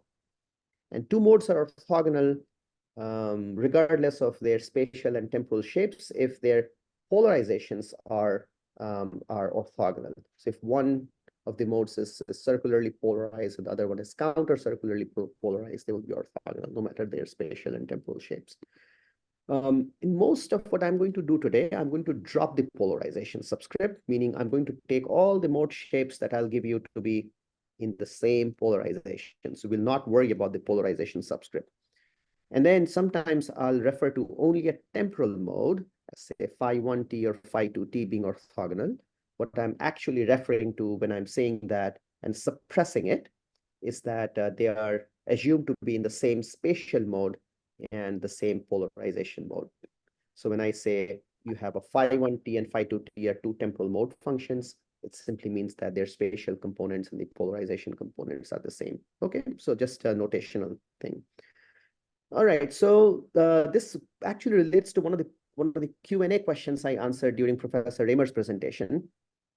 Why do we talk about orthogonal modes to start with?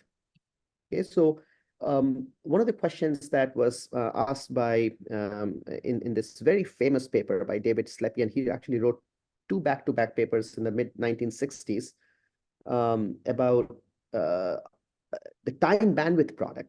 Okay, so the question that he posed himself is that if I were to construct a set of orthogonal modes, phi sub k of t, and here note that this little k, I'm using that to index a set of orthogonal modes in a set. So k goes from 1, 2, 3, 4 up to some capital K. So k is not the polarization index. I'm just writing a temporal mode. So phi k of t is simply a temporal mode of one chosen polarization and one chosen spatial with a spatial mode.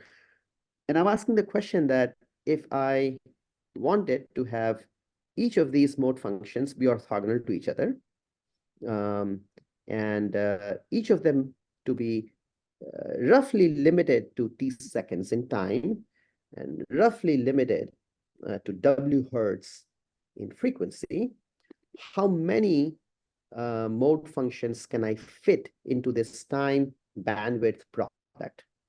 Okay, so they are orthogonal, meaning they are orthogonal in time and orthogonal in frequency. but I want them to be roughly confined to T seconds and roughly confined to W hertz. But by the way, why am I saying roughly? Because as you heard from Professor Raymer's talk, that if a function is precisely confined to T seconds in time, it is always going to have infinite spread in frequency. Just like you saw in my previous slide, that rect function's Fourier transform, that sinc, it keeps going forever. So you have to define what the bandwidth is by some epsilons and deltas that I'm not going to go into, but you know what I mean. You have the most of the spectral content being confined in this W hertz. And that is made precise in David Slepian's paper. What he showed is that by choosing these modes appropriately, the largest number of modes that you can have them satisfy the above conditions is roughly the product of the time extent and the spectral extent. So which is why people call this the time bandwidth product. So that, and the exact same thing applies to space-time spatial bandwidth product of mode functions. So the question says, should that say T in 0 to T? Oh, absolutely so. I'm so sorry. This is a typo. Thank you. So this should be T, should be in 0 to T, not in 0 to T. Okay, so let us see a little bit of an intuition for filling up a time bandwidth product. Okay, so let's say that I'm given a bandwidth of W hertz. So one simple way to think about a W hertz temporal function is rect that I talked about, right? So if I take a rect function, temporal mode phi1 of t of temporal extent tau to be equal to 1 over W, its Fourier transform will be roughly W hertz wide. And if I shift it in time, well, its spectral content is still W hertz, except that it now has this extra phase associated with it. So, but then this function phi2 of t by design is orthogonal to phi1 of t. Why? Because if I multiply phi1 of t and phi2 of t, I don't even have to take an integral. The product itself is 0, right? So they are obviously orthogonal. If I take an integral, it will be 0. So if I keep on, this function goes from tau to 2 tau, the next one from 2 tau to 3 tau, and so on. So if I keep writing temporal modes like these, they are orthogonal to each other. And if I were to write several of them such that the last one's temporal extent finishes at capital T, how many temporal modes will I be able to fit? It'll be T over tau, right? So capital T divided by the width tau. But then tau is roughly 1 over W. So the number of temporal modes that I have fit into this time bandwidth product is W times T. Good. So this is obviously a very silly way to see filling up the time bandwidth product, but this is the simplest way to conceptualize why there should be such a thing as a time bandwidth product. All right, so these modes are something I'm going to refer to in my presentation as pixel modes. By pixel modes, I mean modes that are orthogonal by being temporally or spatially separated. So temporal modes that are separate in time, that occupy different separate time intervals are pixel modes. And they would fill up the time extent in which I'm interested in. And you'll see why I care about this modes in a little bit. But then another thing you should remember is that so no mode set is the unique mode set to fill up a time bandwidth product. So I can define another set of modes that are called the Walsh-Hadamard modes. You may have seen these modes if you are an electrical engineering student, if you have seen how the chip waveforms are used to transmit and modulate information in CDMA standard for your cellular wireless communications. They use this Walsh-Hadamard modes for that. So this first mode function, it spans the entire time length from 0 to t. So its bandwidth is 1 over capital T, which is obviously much smaller than W. The second one here, its Fourier transform will have a width that is much bigger, about twice as much bigger, but its temporal extent is again from 0 to t. So these two mode functions are orthogonal. See that they are not temporally separate, but they are orthogonal. Why? If I multiply this by this, I will not get 0. But if I multiply this by this and then integrate from 0 to t, I'll get a 0. Same is true for this and this, or this, and so on. So all these mode functions, they occupy the same time window, but different spectral windows, and they are orthogonal.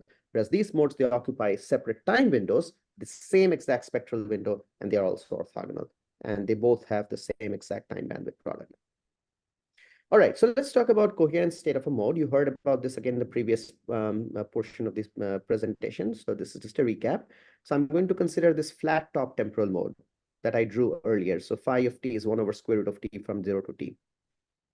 And I'll consider an electric field of an ideal laser light pulse in unit of square root of photons per second as that mode function times an oscillatory portion that is oscillating at a center frequency f naught. So the center frequency is your carrier frequency. So I'm considering what I would like to call as a quasi-monochromatic electric field. Why quasi-monochromatic? Well, if I did not have this phi of t, if I just had that sinusoid, it will be an exact sinusoid oscillating at f naught. But because of this phi of t, there will be a slight spread around that f naught, and the amount of that spread will be equal to the spectral spread of the Fourier transform of phi of t. So anyhow, so you have this complex number A multiplying this phi of t. So that complex number is the field amplitude. And then there is this extra phase offset from a chosen phase reference. If I take the magnitude squared of this E of t and integrate it over the temporal mode duration, I get the number I get A squared is the mean photon number in the pulse. So that's why the unit of this E of t, the field I'm writing, is square root of photons per second. Now, this is a classical or a semi-classical description of an ideal laser light pulse. All I have done is I identified the mode and I associated a complex number, which is the complex amplitude of that mode. That is all you need to do to define a coherent state of a mode. The quantum description of the coherent state of a mode is this alpha inside a ket, whose expression in the number state basis you have seen in Professor Raymer's presentation.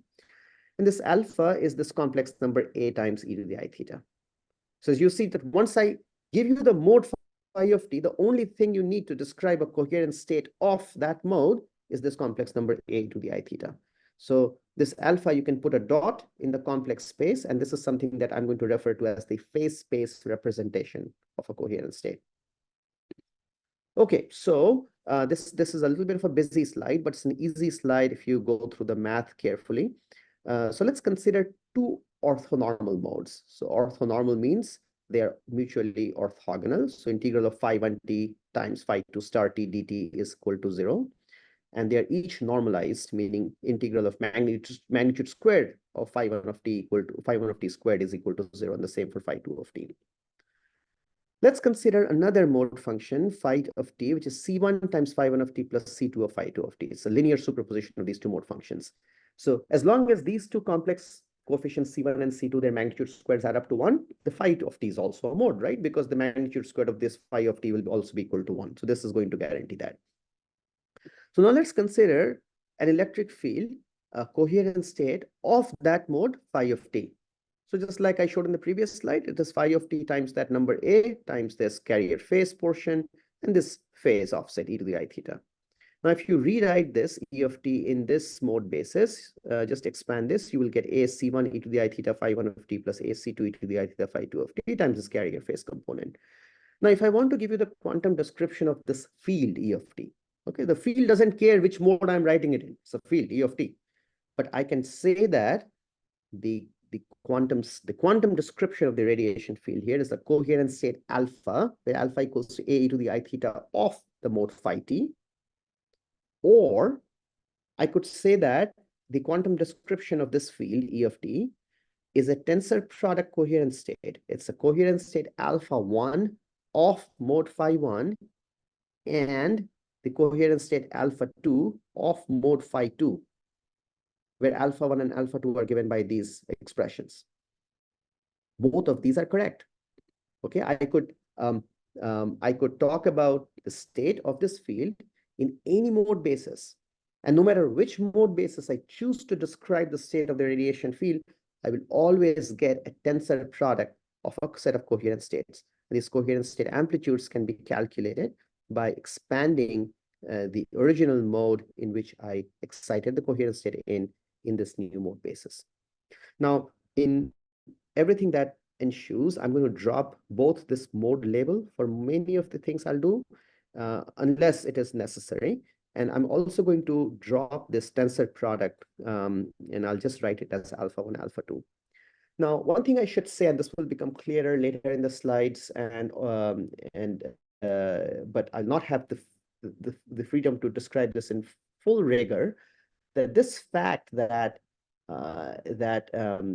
if I were to write down a set of coherent states, independent coherent states of a set of modes, that there's always a mode choice such that the state of the field is a coherent state of that chosen mode, and vacuum for everything else, for all the other modes, is something that is unique to coherent states, and no other quantum state of the electric of the quantum of a mode can satisfy this property. Now, again, I'll come back to this in a second and with a little bit more of a justification. But again, I want to remind you, and I'll keep saying this so you don't forget, quantum state of a mode, quantum state of a mode, quantum state of a collection of orthonormal modes. This is the most general way to think about quantum optics: state of electric field, state of the radiation field. When we write a ket, whenever you write that little ket here to describe a quantum state, you must have a mode in mind. You must have a collection of orthogonal modes in mind before you talk about a quantum state, before you assign those annihilation creation operators to those modes. Coherent state is a single mode. What I mean by that, that if I can always find a mode such that the state of the field is a single mode coherent state, and the rest of the modes are in vacuum. Okay, so let me go to the next slide here. So coherent state of a set of orthogonal modes. So coherent state, as I said, can be expressed in any orthonormal mode basis, phi 1t through phi n of t. And in general, it's a product state of this form, a tensor product alpha 1 through alpha n. And as Professor Raymer also mentioned, that you can transform the mode basis through a unitary reversible operation.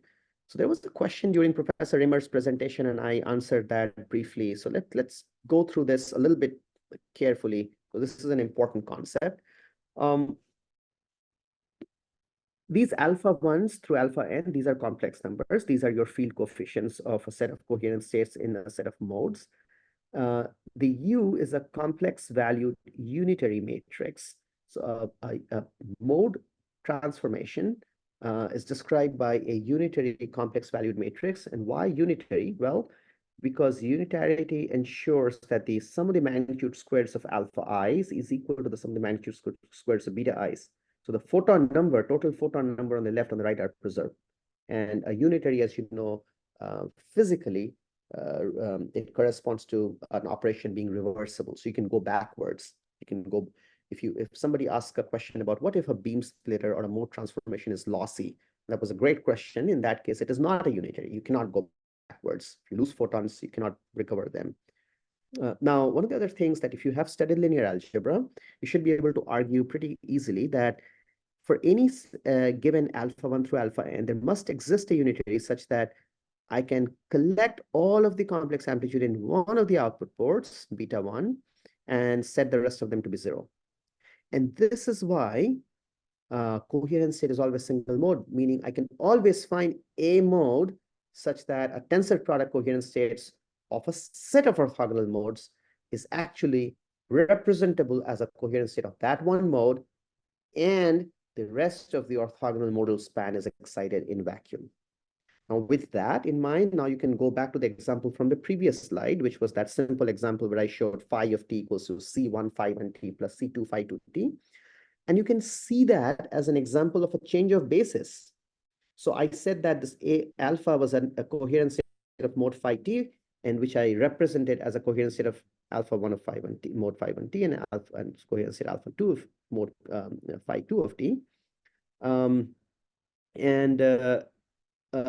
This, if you want to see it as a unitary matrix, you will have to associate a vacuum state to a mode which I'm calling phi vac of t, which is a mode that is orthogonal to phi of t, but such that the span of the modes phi of t and phi vacuum of t is same as the span of the modes phi 1 and phi 2 of t. Again, I'm assuming that you have basic linear algebra to understand what I'm talking about. So you have to introduce this vacuum mode in order to think of this as a unitary transformation. And it is this unitary transformation going between two orthogonal modes or switching between a span of two orthogonal modes is what we call the beam splitter unitary. Okay, so you have heard a lot about mode transformations now.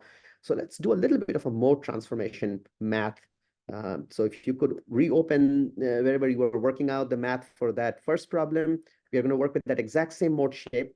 And I'm writing the answer here for you so that A, the normalization constant for this mode was square root of 8/13t. And here I'm showing you that pixel mode basis that I showed a few slides back. So phi 1 through phi 4.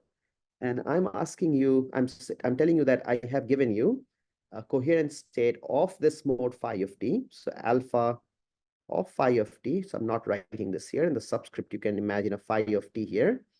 And I want you to rewrite that in this pixel mode basis. So in each of these answer options, what I'm suppressing in the notation is that there is a phi 1, and a phi 2, and a phi 3, and a phi 4. So I want you to re-express that coherent state of mode phi of t in this new pixel mode basis, phi 1, phi 2, phi 3, and phi 4. So let's go ahead and try this question. Take 60 seconds, and then I'll ask Brianna to flip the answer. As you solve this problem, remember the example I did a couple of slides back where I wrote down phi of t as a linear superposition of phi 1 and phi 2. So you just have to do the same here. So see if you can write this phi of t as a linear superposition of these four modes. I'm going to flash a hint.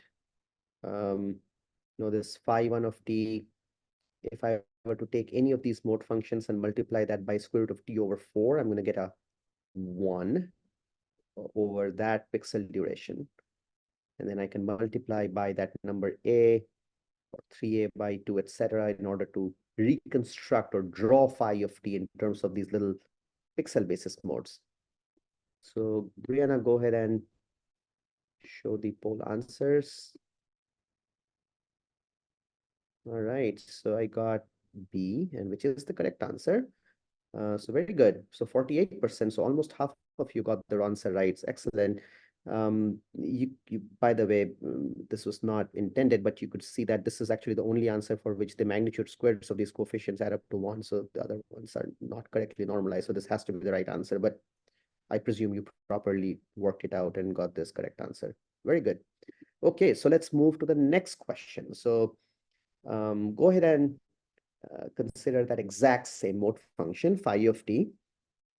And this time, see if you can represent a coherent state alpha of the mode phi of t as a coherent state, as a tensor product coherent state of this Walsh-Hadamard mode basis, psi 1 through psi 4.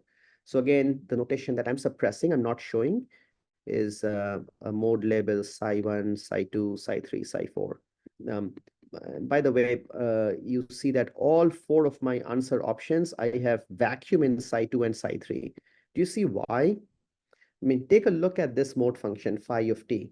It should be pretty clear to you that adding and subtracting these two functions should be able to get you that shape, right? If you take that shape and then invert it, you'll get something like this. And if you take that and then add a scaled version of this, you should be able to retrieve that.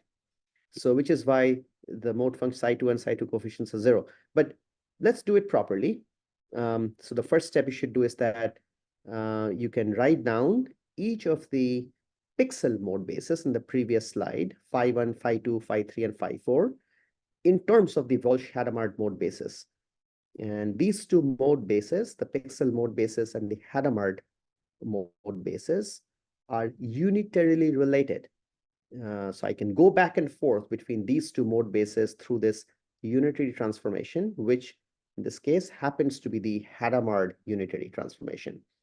And now, since in the previous slide you have already expressed the coherent state in the phi basis, it's just a matter of a few lines of math to represent it in the psi basis. So go ahead and give it a try. Take another 60 seconds and answer the poll. Okay. So wow, 75%. That's pretty incredible. Excellent. So most of you got the right answer.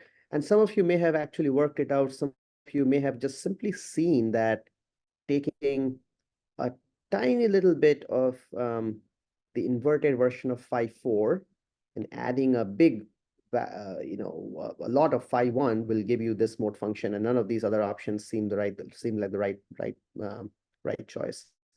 But if you actually worked it out, you would see that phi of t can be written in terms of phi-1 and the phi-1 basis, and then you would get phi of t as square root of 25 over 26 phi-1 minus square root of 1 over 26 phi-4. Excellent. Okay, so now you got a hang of writing coherent state in a different mode basis. So now let's talk about mode sorting. And this also appeared as a question during Professor Raymer's talk that I answered. Separating orthogonal modes. So I have, let's say, an electric field that is a superposition of these four Walsh-Hadamard modes.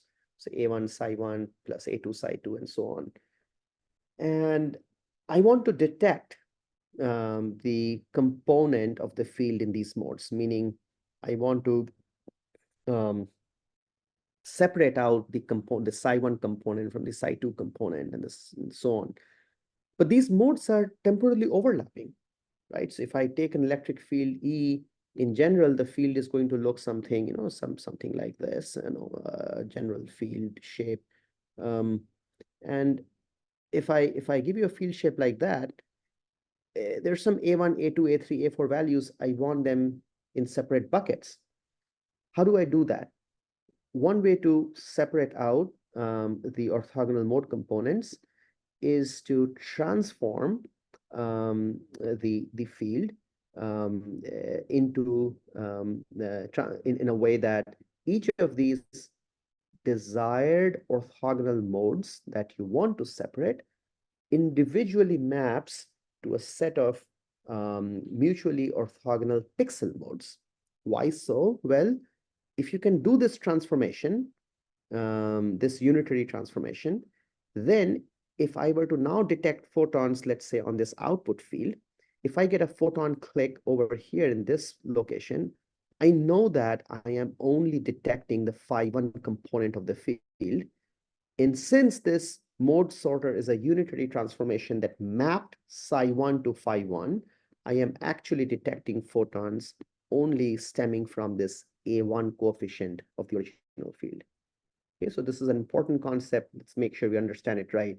So transforming a set of temporally overlapping temporal modes into a temporally non-overlapping pixel modes is a nice proxy to separately detect those orthogonal modes because they are separated in time, and hence I can detect those separate timings. Now the question is, how do you implement this physically? How do you realize this mode sorter? Well, there are many examples. Professor Raymer's group, along with his colleague, Professor Brian Smith, also at University of Oregon, they have extensive expertise in a topic called quantum pulse gate, which is a particular kind of a mode transformation, a mode sorting technique that is applied to both temporal modes and spectral modes. This technique is very closely related to something called the multi-plane light conversion, or MPLC, which I'll tell you a little bit more in detail. There's people who work on engineered metamaterials where they would design the full volume distribution of the refractive index distribution of an engineered material to do this kind of a mode transformation, this rotation. And there are many more methods as well. There's a question in the Q&A, are B and C in exercise 2B not mathematically equivalent? Let me not go back to that. If there's a question about if I wrote two answers that were mathematically equivalent, that may have been just a typo, but I don't think I did. I think all four answers were separate. But if there may have been a repeat answer, in which case I can answer that later on. Okay, so let's talk about a particular technique of mode conversion or mode sorting called MPLC, multi-plane light conversion. So let's consider a coherent state pulse, meaning a coherent state of this particular spatiotemporal mode. And I have this temporal mode now represented as S of t instead of the phi I was using previously. And I'm using phi 0 of xy as the starting spatial mode, as a spatial mode in which I excite a coherent state in. And I'm taking this coherent state and represent it in some orthonormal basis psi nm of x comma y. Okay, so I take this mode phi 0 and write it as a superposition of this phi nm. And this S of t will be hanging in throughout my next couple of slides. So let's ignore it because I'm not going to do anything with the temporal mode. I'm just separating a set of spatial modes into the spatial pixel modes. So this is my initial field, which is a coherent state of that mode phi 0. What I want to do is I have expressed this field in this modal basis, and I will, and this modal basis is orthogonal. And then let's take this field. Okay, so let's take this E0 of x comma y comma t and multiply that by a spatially varying phase, e to the I theta of x comma y. So this is done through a device called the spatial light modulator, which can multiply the field by a phase at every pixel location of that SLM, the spatial light modulator. This thing can be also done by something called a deformable mirror or a digital micromirror device. There are many ways in which you can do this. Spatial light modulators are a commercially available thing. You can buy this and program this. So if you multiply the field by this phase and then re-express that in the same modal basis, psi nm x comma y, you will get a different set of coefficients. Okay, so you have the original mode written in this modal basis. The coefficients are a and m. You multiply the field by a phase, you re-express that in that same modal basis, the coefficients are b and m. So how do you get b and m from the as a function of a and m? Well, you first write down this equation as equal to that, which is just simply rewriting this second sentence, and then I can multiply the left-hand side and the right-hand side by the complex conjugate of psi k L star x comma y and integrate with respect to x and y. And once I do that, you see that this whole right-hand side simply becomes bkl. Why? Because these are orthogonal modes, so I can pull the integrals inside the sum, and the only term that survives is the bkl term because this is a delta function. So this whole thing in this big, thick square bracket is a unitary matrix that describes the transformation between the A indices and the B indices. So basically, applying that spatial light modulator with some spatially varying phase is a unitary transformation to go from A to B. Well, I want to build a device that can do an arbitrary transformation between represented in this chosen modal basis. So I want any u, not just this particular u.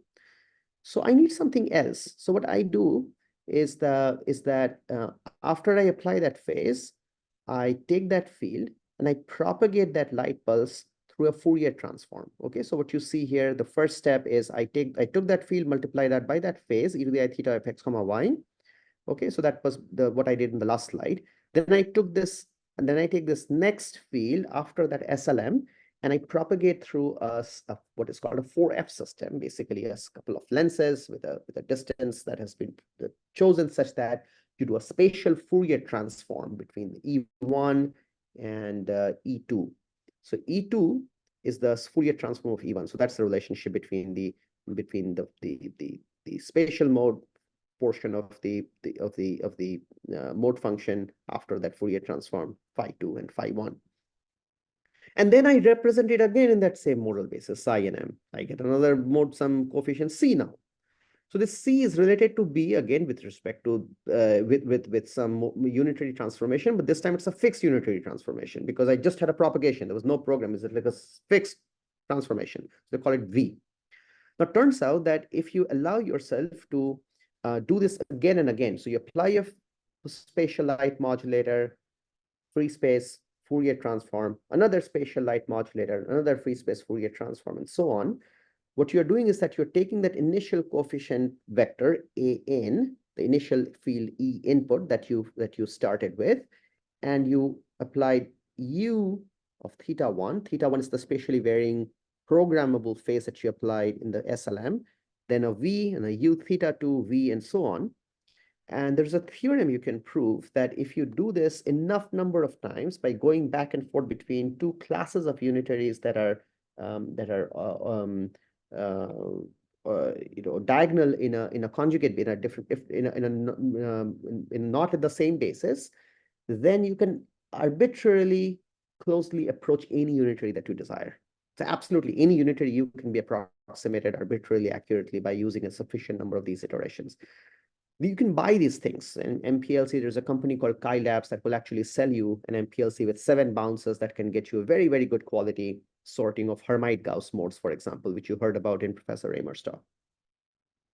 This is a setup of a multiplane light conversion device from my lab that my former PhD student, Michael Grace, built, and my current PhD student, Itai Ozer, has taken on and has been applying it for some very interesting applications in super resolution imaging. So what he's showing here is that so he has a 3-bounce MPLC, and by programming the phases in these are 3 just color maps of the phases on the 3 bounces. And he's sorting these 2 orthogonal modes. So the 0, this yellow region is 0 phase, this blue region is pi phase. So 0, 0, pi, pi, and 0, pi, 0, pi are 2 orthogonal mode functions. And if you present this mode, then you get a little spot of light over here. If you present that mode, you get a little spot of light over there after the 3 bounces, which are now 2 separate, spatially separated pixel modes. So as long as you can use the MPLC to do a unitary transformation between any chosen mode basis that you desire to sort and a pixel mode basis, which I talked about a couple of slides back, but in the spatial domain, then you can simply detect those pixel mode bases, any light in those pixel mode bases by a camera, and hence sort the original set of modes. And you can simply reprogram these spatial phases and sort a different set of spatially orthogonal mode patterns. So let's do a little exercise here. It's a simple but non-quantitative exercise just to get a hang of MPLC and mode sorting. So what I'm showing here is results from an unpublished paper from Itai Ozer. He presented this at the Clio last year. So what he did was he took 4 of the Walsh-Hadamard spatially orthogonal modes. So you have 0, 0, 0, 0, and then 0, 0, pi, pi, and then so the blue region is pi, the yellow region is 0. So you can take these 4 mode patterns, they are orthogonal to each other. And he programmed a 3-bounce MPLC such that this 0, 0, 0, 0 mode, if you just present the MPLC with that mode, you will get a spot of light in the middle of this red circle over here. And if you just present this mode, the 0 pi mode, at the beginning of the MPLC, you will get a bright spot of light in this gray circle, this pixel mode here. And same with the blue over here and the orange over here. So what Itai did was he actually in the lab, he generated that particular mode pattern. And this is a color map. So you can roughly, you can add these mode patterns to get different types of color maps. What he found was that depending upon whether he sent this particular phase pattern versus that particular phase pattern, he saw either a spot of light in these 2 corners in his camera or these 2 spots in the camera. So I'm asking you, which one did he see for which of these 2 inputs?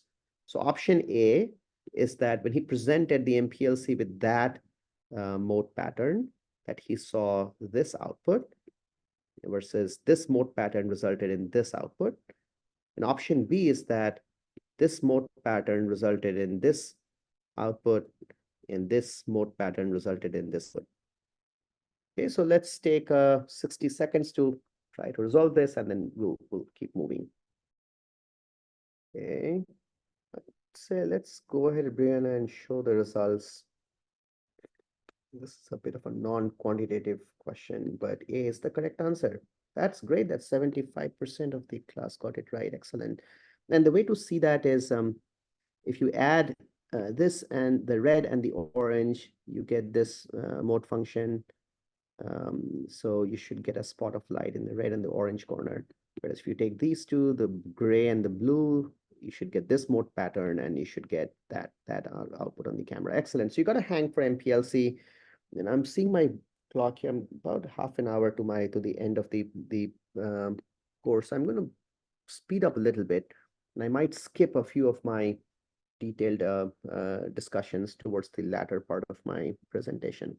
So applications of spatial mode transformations. There's some beautiful new applications that are emerging in super resolution imaging in astronomy and biology. Take a look at this paper if you're interested. If you have an adaptive mode sorter, you can adapt the modal basis while you are detecting photons. You can resolve a bunch of stars that are co-located in a very, very small, tight spot that are not resolvable using a conventional telescope. You can actually resolve them. Okay, this is, and some of the theory stems from quantum estimation theory. If you take something called squeeze light, which Mike or I did not have the time to describe to you, but there are future courses that will talk about that, and pass that through a mode sorter, you get a spatially entangled state of light beam, which has the power to resolve things like a tiny beam deflection, which has used in atomic force microscopy for biological, for molecular imaging applications, or for pointing acquisition tracking in a laser communications application. Professor Alan Wilner in USC, his group does a lot of work in multimode optical fiber and laser communications, where you send communications through multiple fiber modes, orthogonal fiber modes. And the demultiplexing and multiplexing method he uses to send information in these orthogonal modes also uses very similar technology. And there are more applications of mode transformations. Okay, so let's talk about detection on a coherent state. So you saw this formula in Professor Raymer's talk. A coherent state, if you detect photons on a coherent state, you get k clicks with probability e to the minus n to the k over k factorial, where n equal to magnitude alpha squared. N is the mean photon number in the coherent state. So P0 is the probability you don't get a click. So no matter how big alpha is, there's always a finite probability that you will not see any click, even if your detector is perfect, ideal photon number resolving detector. Now, if I take this coherent state of this flat top mode and re-express that in this pixel mode basis, you just saw that you will get this tensor product coherent state gamma, gamma, gamma, gamma, etc., where gamma is equal to square root of n over m, where m is the number of orthogonal pixel basis modes, the temporal modes. Now, because these are tensor product coherent states, if I were to detect photons, if I were to feed this whole field into a photon detector, each of these pixel basis modes will be detected one at a time in sequence. And because the quantum state of those pixel modes is in a tensor product state, the detection outcomes in each one of those little time bins will be statistically independent. Okay, meaning the detection of a photon or not in each one of those time bins will not affect the probability of detection of a photon or not in the next time bin. Now, if m is large enough, meaning the time bins are tiny, tiny, tiny enough, then you will, with high probability, will either see no clicks with that probability or see one click with that probability. So there should be a minus sign. I'm sorry, that's a typo. It's not an equal sign. Now, if you go to the continuum limit where m equal to infinity, this arrival process of photon clicks is known as the Poisson point process. Some of you who have taken courses on queuing theory, for example, might have seen Poisson point process. It's a memoryless arrival process of rate lambda, which is equal to e squared, which is the photons per second unit field. So the root photon per unit second field time magnitude squared. So this Poisson point process is the statistical description of a photon arrival process when you feed a coherent state of a mode into an ideal photon counting detector. So every time if you generate a coherent state of that mode, that flat top mode, and you feed that into a photon counting detector, you get a random set of click arrival instants.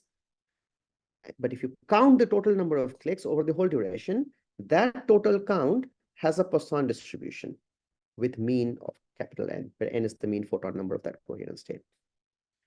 Okay, so let's talk about beam splitters and interference, and then we'll do some problems, okay, with the applied beam splitters. So this is my notation for the beam splitter. Professor Raymer used tau and R for transmissivity and reflectivity. I'm going to use eta for transmissivity. Eta is a number between 0 and 1. Alpha 1 and alpha 2 are two coherent state inputs. If I put in a beam splitter, I'll get beta 1 and beta 2 at the output.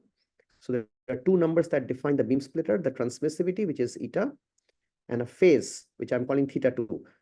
And eta, being a number between 0 and 1, I'm also writing this as a cosine square of theta 1, where theta 1 is an angle between 0 and pi. So I have two angles, two phases that I'm using to define the beam splitter. And I'll tell you in a second why I'm doing it this way. So I can write this transformation as a 2x2 unitary transformation, 2x2 unitary matrix, alpha 1, alpha 2, and beta 1, beta 2. Now take that beam splitter and do some examples. If I take alpha 1 equal to alpha and alpha 2 equal to minus alpha, and take eta to be 1/2 and theta 2 to be 0, you put it here, you will see you will get alpha plus minus alpha over √2, which is 0, and alpha minus minus alpha over √2, which is square root of 2 alpha. So this was one of the examples that Professor Raymer showed. This is either fully constructive interference here or fully destructive interference here. Okay, so this is a simple example. The next one is pure reflection or pure transmission. So if I set eta to 0 or 1, it means it's a full pass through. So eta is 0 means the alpha goes here and beta comes out here, but with that phase theta 2. Okay, you can just substitute over here and you will see that you will get this. And I'm going to represent this as just a box theta 2 like that. So beta goes in and beta times e to the I theta 2 comes out. It's a phase. This is a nice one. This is an interesting one. So if I take alpha 1 equal to alpha, okay, and alpha 2 equal to some gamma, where I set gamma to be beta over square root of 1 minus eta. But I take eta to be 0.999, very, very large, very close to 1, and theta 2 is set to 0. See what happens here. If I put eta close to 1, beta 1, which is this first output I'm looking at over here, beta 1 is almost 1 times alpha, which is that, plus square root of 1 minus eta times beta over square root of 1 minus eta. So the square root of 1 minus eta cancels, I get a beta. So it's almost alpha plus beta. So I can use this arrangement to apply a complex valued displacement in the phase space. So I can add a complex number to a coherent state alpha without knowing what that coherent state alpha was that was presented to the circuit. I can arrange this gamma to be square root of beta over square root of 1 minus eta, and I can add that beta to any coherent state that has been presented to me at this port of the beam splitter. And this is a very, very, very important tool in many applications in receiver designs, in many applications of quantum optics and communications and sensing. And I'll show you one if time permits. We'll see. Okay, so let's consider this circuit of two beam splitters of 50-50 transmissivity, 1/2 transmissivity. And I have two phases, theta 2 and 2 theta 1 over here.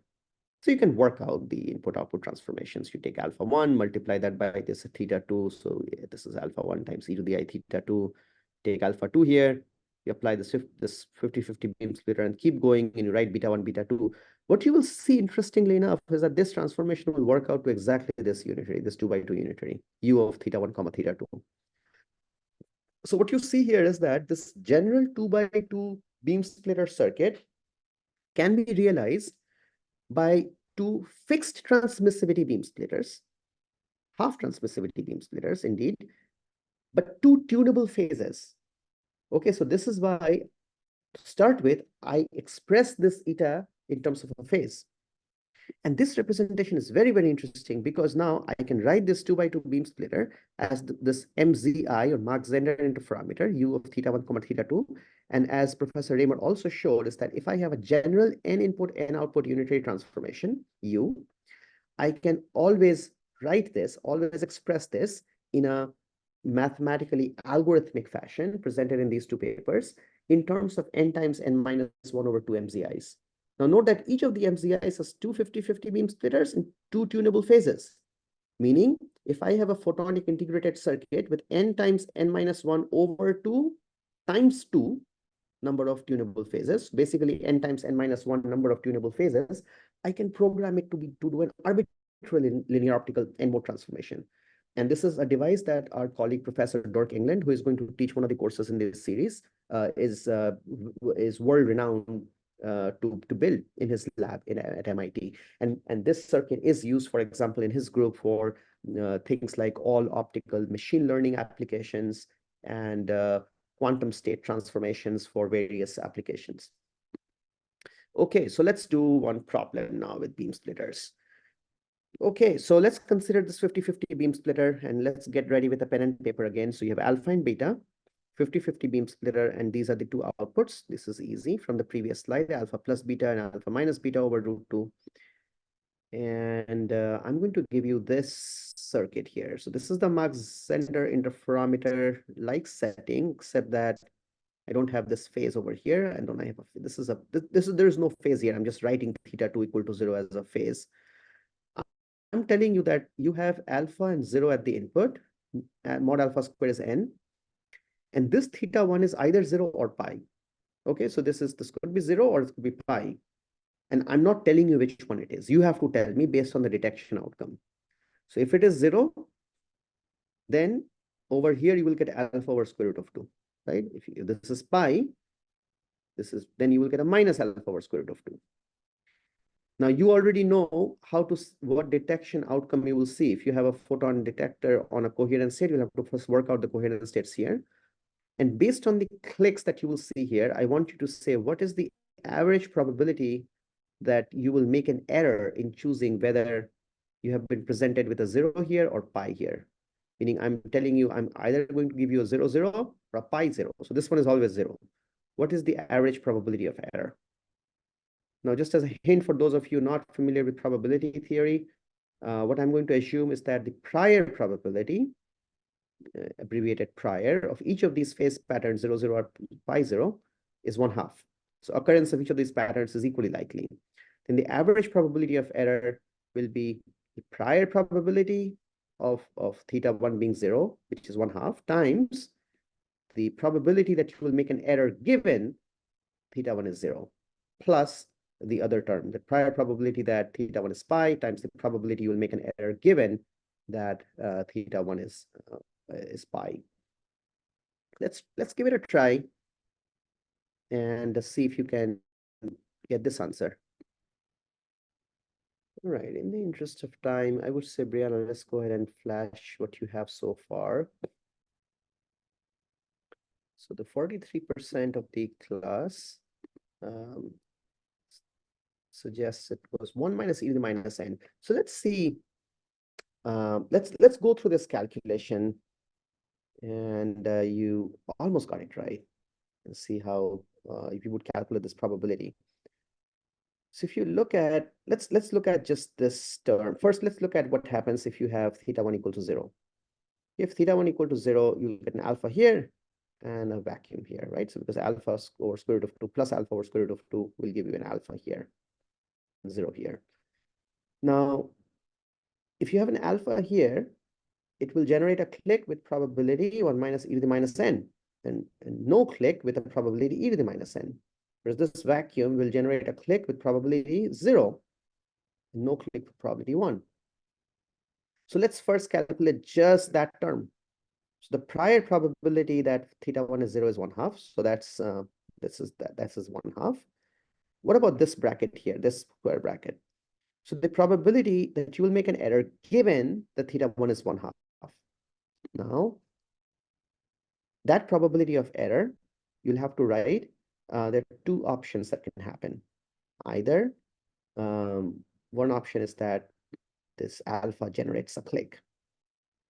If that happens, meaning 1 minus e to the minus n is the probability that this click happens, you will not make an error, right? Because if this click happens, you know that this alpha was there. And so you will immediately say, oh, θ1 was 0. So you did not make an error. Plus, the other option is that this alpha fails to generate a click because that first term in the Poisson distribution. And if that happens, you are in a flux. You got no clicks here and you got no clicks here. And you are only left with making a completely random guess. You're just making a wild guess at that point. And that wild guess does have a probability half of getting it right. So you get an error with probability 1/2. So this term, this first term, is 1/2 times e to the minus n. So you got 1/2 times e to the minus n times a 1/2.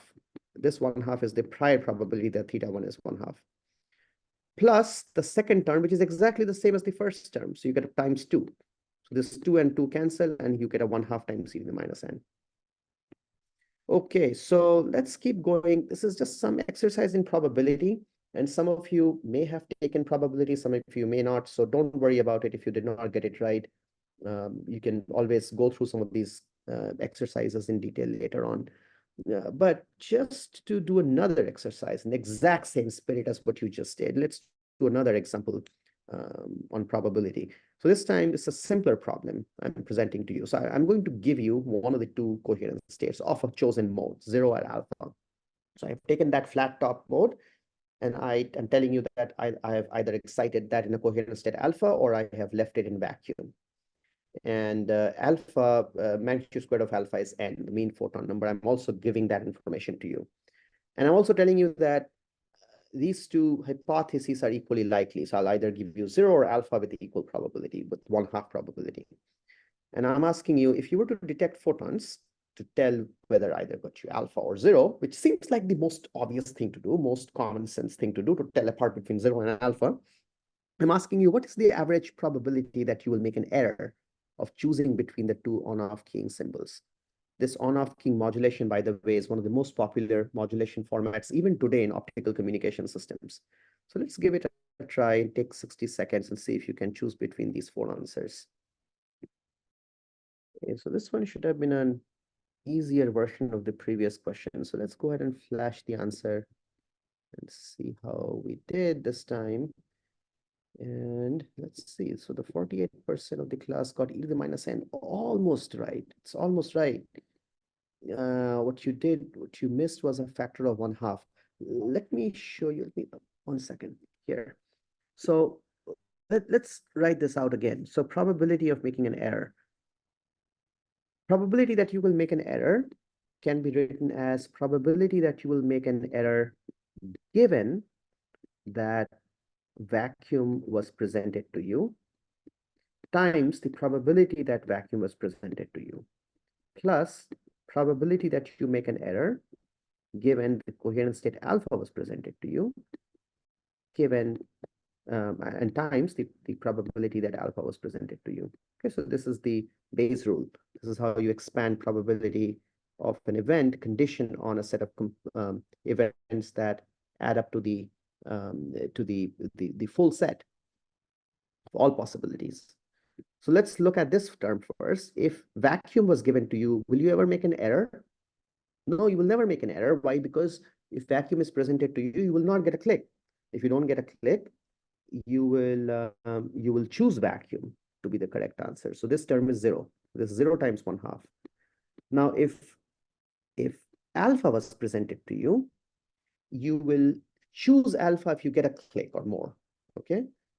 But you will make an error if, despite the fact that alpha is given to you, you don't get a click, which will happen with probability e to the minus n. So this is the probability of error conditioned on alpha being given to you times 1/2. So that's why D is the correct answer. But you almost got it right. You just did not multiply that by the prior probability. Okay, so the reason I presented this question to you is that even today, in on-off key modulation format for communication systems, people use photon detection because this seems like the most obvious thing to do. But who says that this is the detection format that minimizes the probability of error? Okay, and let's see one very, very simple example in which you will see that based on things you have learned today, that you can get an error probability that is lower than that 1/2 e to the minus n by doing something before you detect. So let's say that this gamma is your coherent state 0 or alpha. So I'm feeding this circuit with 0 or alpha. And this circuit is something that you just saw in a couple of slides back, which has been arranged to add beta to the presented gamma. So if 0 was given to you, 0 will be moved to beta. If alpha was given to you, alpha will be moved to alpha plus beta, and beta is in your control. You detect photons after you displace by beta in the phase space. And then your rule for choosing between the two hypotheses is that if you get a click, you say it was alpha. If you don't get a click, you say it was 0. Okay, so your probability of error is, again, probability that the hypothesis 1 is true. Okay, hypothesis 1 is the vacuum hypothesis, which is 1/2, times the probability that you make an error. You choose hypothesis 2 when hypothesis 1 is true. Now, when will this happen? If I give you hypothesis 1, meaning if I give you vacuum, why will you ever choose the other hypothesis? Well, because vacuum has been moved to beta, there's a chance that this beta will indeed generate a click, and that will cause an error. And that happens with probability 1 minus e to the minus beta squared plus 1/2 times the probability that you pick hypothesis 1, given hypothesis 2 is true. When will this happen? Well, when this displaced version of alpha, which is hypothesis 2, which is alpha plus beta, fails to generate a clique, which happens with probability e to the minus magnitude alpha plus beta whole squared. So you lower this term by increasing beta from 0, whereas you at the expense of increasing this term a little bit. Turns out that the optimal choice of beta is not 0. If you optimize over beta and plot the probability of error as a function of n, you see that going from direct detection, this was option D in the previous question, you reduce the average probability of error by a pretty good amount to this blue line. And this is something that was observed by Bob Kennedy at MIT in 1973. And this is known as the Kennedy's receiver. And this is remarkable that by doing such a simple manipulation before detection, you can decrease the probability of error of telling apart between two quantum states. Now, one then immediately asks the question, well, what is the minimum possible probability of error that the laws of quantum mechanics allows? What is the absolute minimum that I can get? How do you even calculate such a thing? And you will see that in a few slides, but that formula is given by this PE min. This is called the Hellstrom bound. This is the minimum average probability of error to tell apart between a set of states. And Kennedy's PhD student, Sam Dolinar, 1976, in his PhD thesis, he actually found a receiver design that exactly achieves this Hellstrom bound. And Dolinar's receiver, even to this day, is one of the fewest examples of structured receiver designs that can actually achieve the quantum limit of, say, probability of error. If I give you 3 coherent states, alpha 0 and minus alpha, for example, you can calculate the Hellstrom bound. You can calculate the minimum probability of error, but writing a receiver design to achieve it is extremely hard. Okay, so that's the right answer. And I am now ready to start the second part of my talk. So let's do a time check at this point. So Mike, officially, what's the end time of our course? I will calibrate accordingly. Or am I at the end time?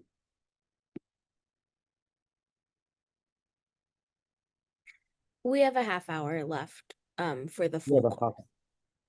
Okay, great. So we have a half hour left and I have 2 more sections. What I'll do is that I'll spend a little bit more time in the latter section on state discrimination. I'll go through some of the concepts here a little bit more quickly because Professor Raymer already delved into number states. Yeah, no, Okay, so Saikat, Raymer here. What you could do is after the 3.5 hour period is over, you could open up for questions. And if people want to stay longer, you could backtrack on your slides a little bit and go back through some of the other material. sounds good. Thanks, Mike. I think I should be able to do most of the material in the next half hour, but let's see. We can definitely do that. Okay, so in the last part of my talk, the first section, you talked about coherent states, coherent state of a mode, mode transformations, and the photon detection on coherent states, and a few simple exercises on state discrimination using photon detection and some coherent manipulations with beam splitters. So summary of what we just did. Let's talk about number state of a mode. That exact same mode phi of t, that flat top mode. I'm going to take a single photon Fock state or number state you saw in Professor Raymer's presentation. If I take a Fock state, a single photon state of that mode, if I detect photons, I'll get it precisely a single click, one click, not a random number of clicks. Now, where that click will occur will be a random time. If I generate many single photon states of that mode, and I repeat this experiment many times, I'll get that single click each time in a different time instant, but every time I will get precisely a single click. Now, where that click will occur, that time tau, will come from a probability distribution P of tau, which is the magnitude squared of the mode function. But it will be one click. Similarly, if I give you an n photon Fock state of that same mode, if I do ideal photon detection, it will produce precisely n clicks every time I do that experiment. So as you can probably see already is that the click arrival process is no longer memoryless, unlike the Poisson point process you see for coherent states. Why is that? Well, if I don't get a click for that first tiny time instant, and if it's a 5-photon Fock state, I know that I must get another exactly 5 photons in the remaining time interval. So the probability distribution of my arrival statistics, it keeps changing as I see or not see photon clicks arriving as I detect that mode excited in that Fox state, in that ideal photon detector. I will not say much more about how to derive the actual click process of the number state, because that will require a little bit more random process theory, but this is enough for the purposes of what I'm going to say next. So let's talk about how do you interfere number states in a beam splitter. So I have a beam splitter, transmissivity eta. I told you before that if I present the input modes in two coherent states, the output are also in a tensor product coherent states. That is not the case for absolutely any other quantum state of light. So let's see how we calculate the state of the output if I initiate the two inputs in two number states. And again, this was something that we covered in the first part of the course. Let's recall these relationships. So every time you associate an annihilation or a creation operator, you must do that for a set of orthogonal modes. So A and B are two orthogonal modes. This beam splitter is a unitary transformation that transforms these two modes into these two modes, C and D, and that's your unitary transformation. These are the Fox states of the A mode. These are the relationships of how A and A dagger act on Fox states. It's the commutation relationship. Now, if you apply this relationship many, many times in the vacuum state, you will see that you start from A dagger vacuum, you get a one number state, you apply A dagger on one, you get a square root of 2 times the two number state, and you keep going, you get A dagger raised to n applied on vacuum, you get a square root of n factorial, like acting on the n photon number state. Now you can take this unitary and then you do an inverse transform, just a couple of lines of math. You can rewrite A and B in terms of C and D. You get the exact same relationship like that. And the trick to calculate the output when you excite the input states in number states n and m is to use what is called the Heisenberg picture of quantum mechanics. In the Heisenberg picture of quantum mechanics, we don't evolve the state as we do in the Schrodinger picture, where we apply a state to a unitary and apply and find a new state. In Heisenberg picture, what you do is that you evolve the operators, you evolve the field operators. So the state that we presented is nm, which is A dagger to the n over square root of n factorial. Just use this formula. Acting on vacuum, tensor product with B dagger raised to m over square root of n factorial acting on vacuum. So that's my quantum state of the AB modes. I'm going to call that psi n. Okay, so that's my input state, that's n. All we do is that you rewrite this A dagger in terms of C. Oh, I have a daggers missing here. I'm sorry. This was just done in haste. So there should be daggers here. So these inverse transforms, you can, if I take A dagger, I'm going to get a C dagger and a D dagger here, and same with the other equation here. Okay, so once I write this, the A and the B in terms of C and the D, then you can go ahead and apply these operators to the vacuum using these rules that we learned here. And you will get the quantum state of the C and the D modes. So that's it. So let's do a couple of quick examples. So one simple example is what happens if I excite this mode in the 1-photon Fox state and this mode in the 0-photon Fox state. So I can write this state as A dagger acting on vacuum and vacuum. Okay. And this A dagger is C dagger plus D dagger over √2. I'm just writing this.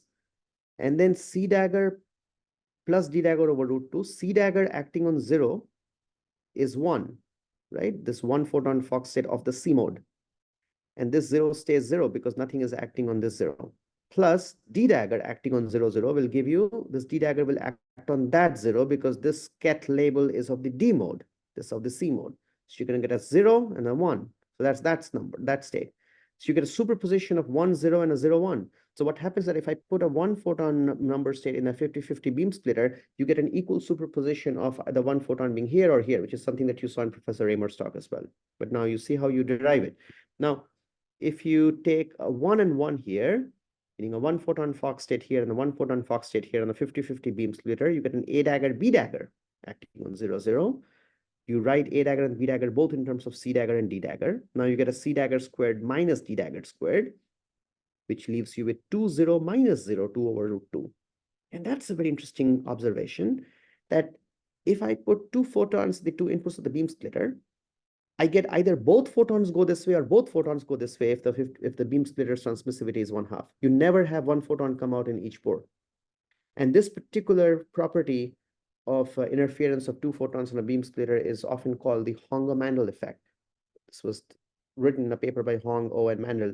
And still to this date, one of the first experiments a quantum optics experimentalist does in his or her lab when they generate single photons or something think are close enough to single photons is to see how good a visibility of a Hong or Manuel interference they can observe before they claim that they actually have true single photons in their labs.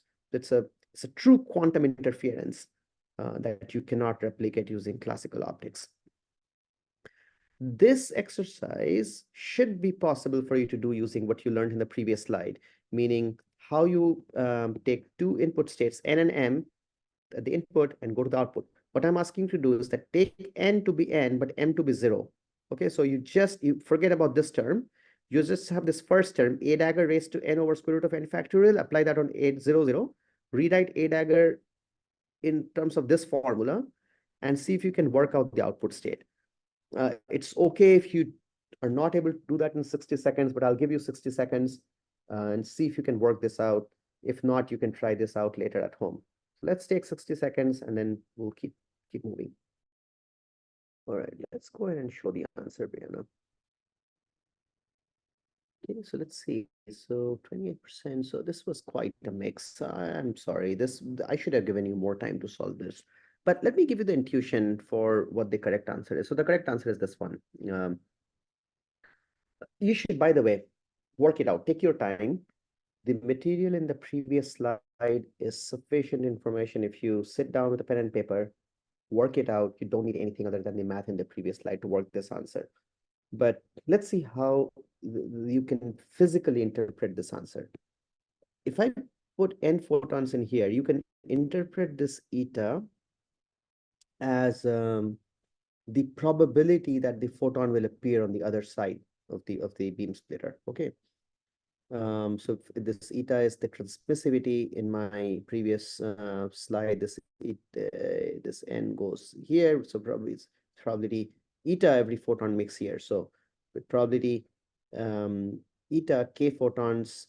So if each photon, you can think of that as a billiard ball that makes it on the other side with probability eta, then because this whole thing is a unitary, if k of the photons appear here, n minus k must appear here. Okay, so k and n minus k. So the question is, there is a summation sign missing, by the way. You're right. So somebody asked this question. So both of these should have a summation sign.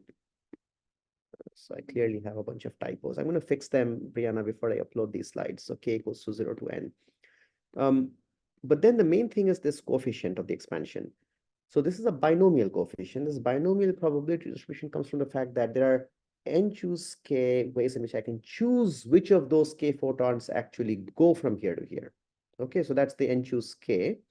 And for each of those possible choices of the k among the n photons that traverse to the beam splitter, to the top arm, the probability of that event is eta raised to k, because k of the photons are actually making it. So eta is the probability of the photon making it to the output, times the 1 minus eta is the probability of the rest of the n minus k photons not making this output, but leaking to the other output.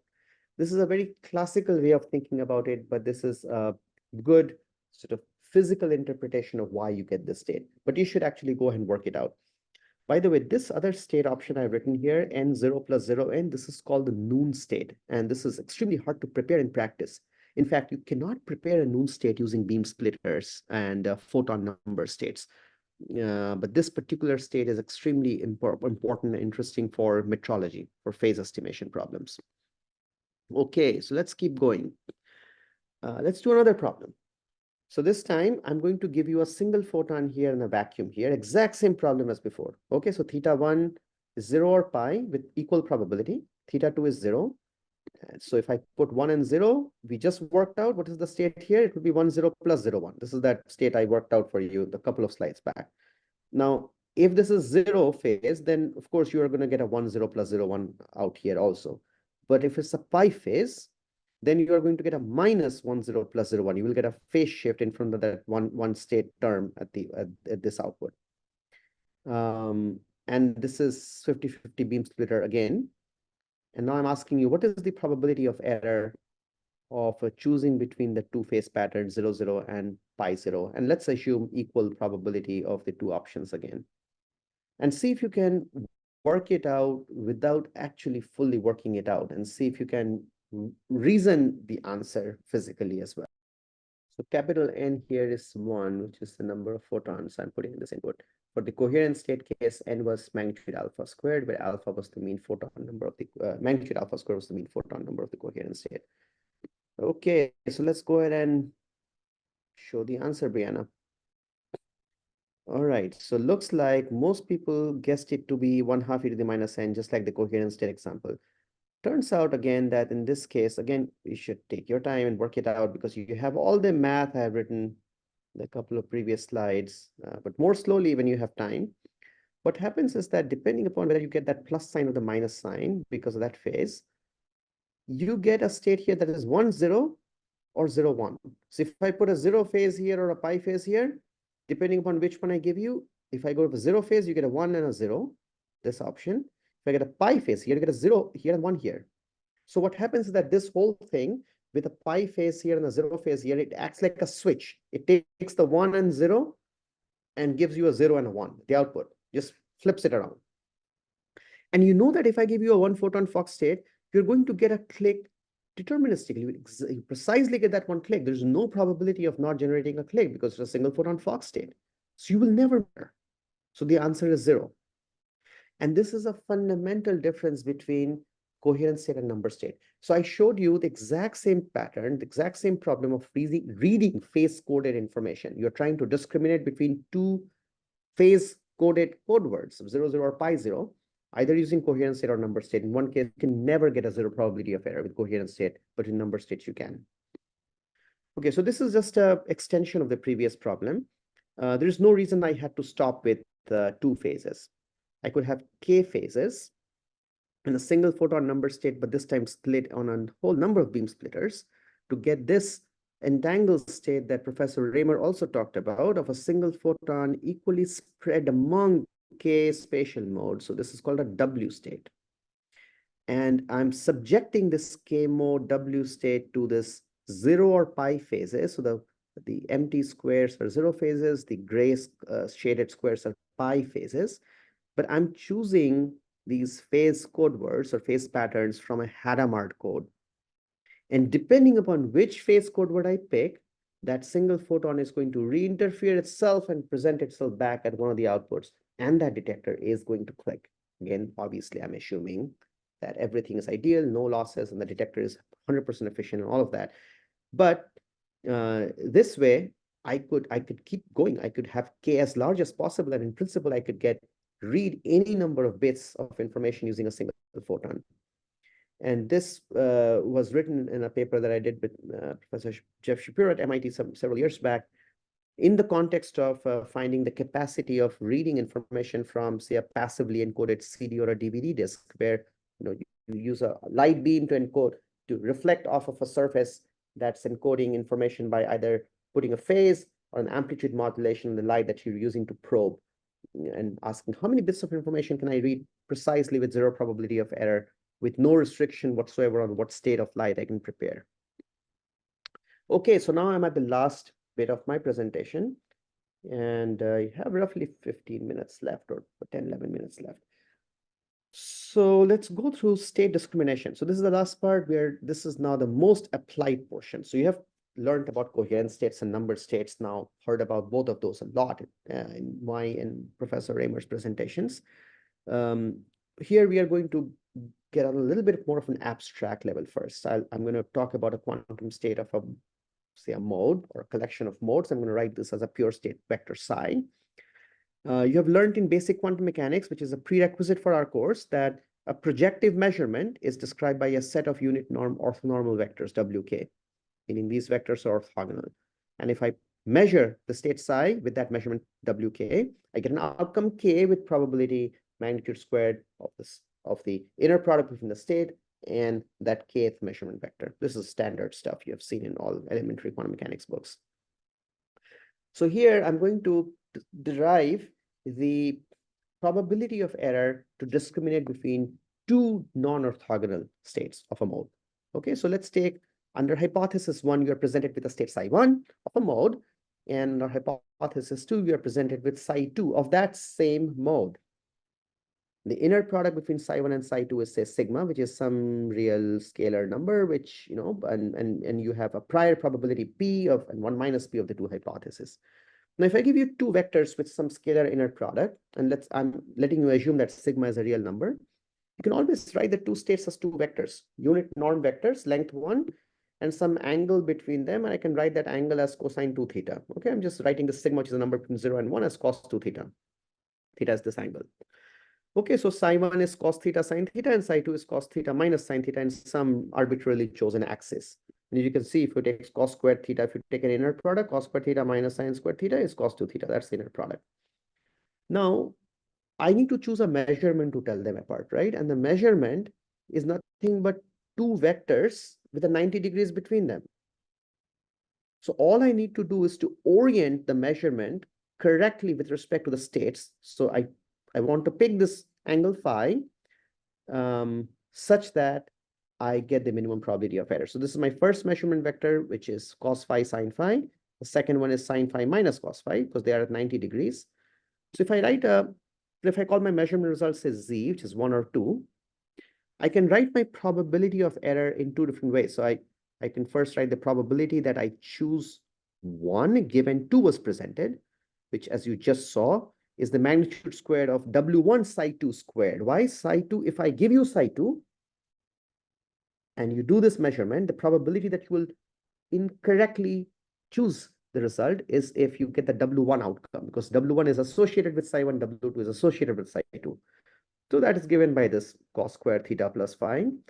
And probability of 2 given 1 similarly is sine squared theta minus phi. So the average probability of error is P times this conditional probability plus 1 minus P times this conditional probability.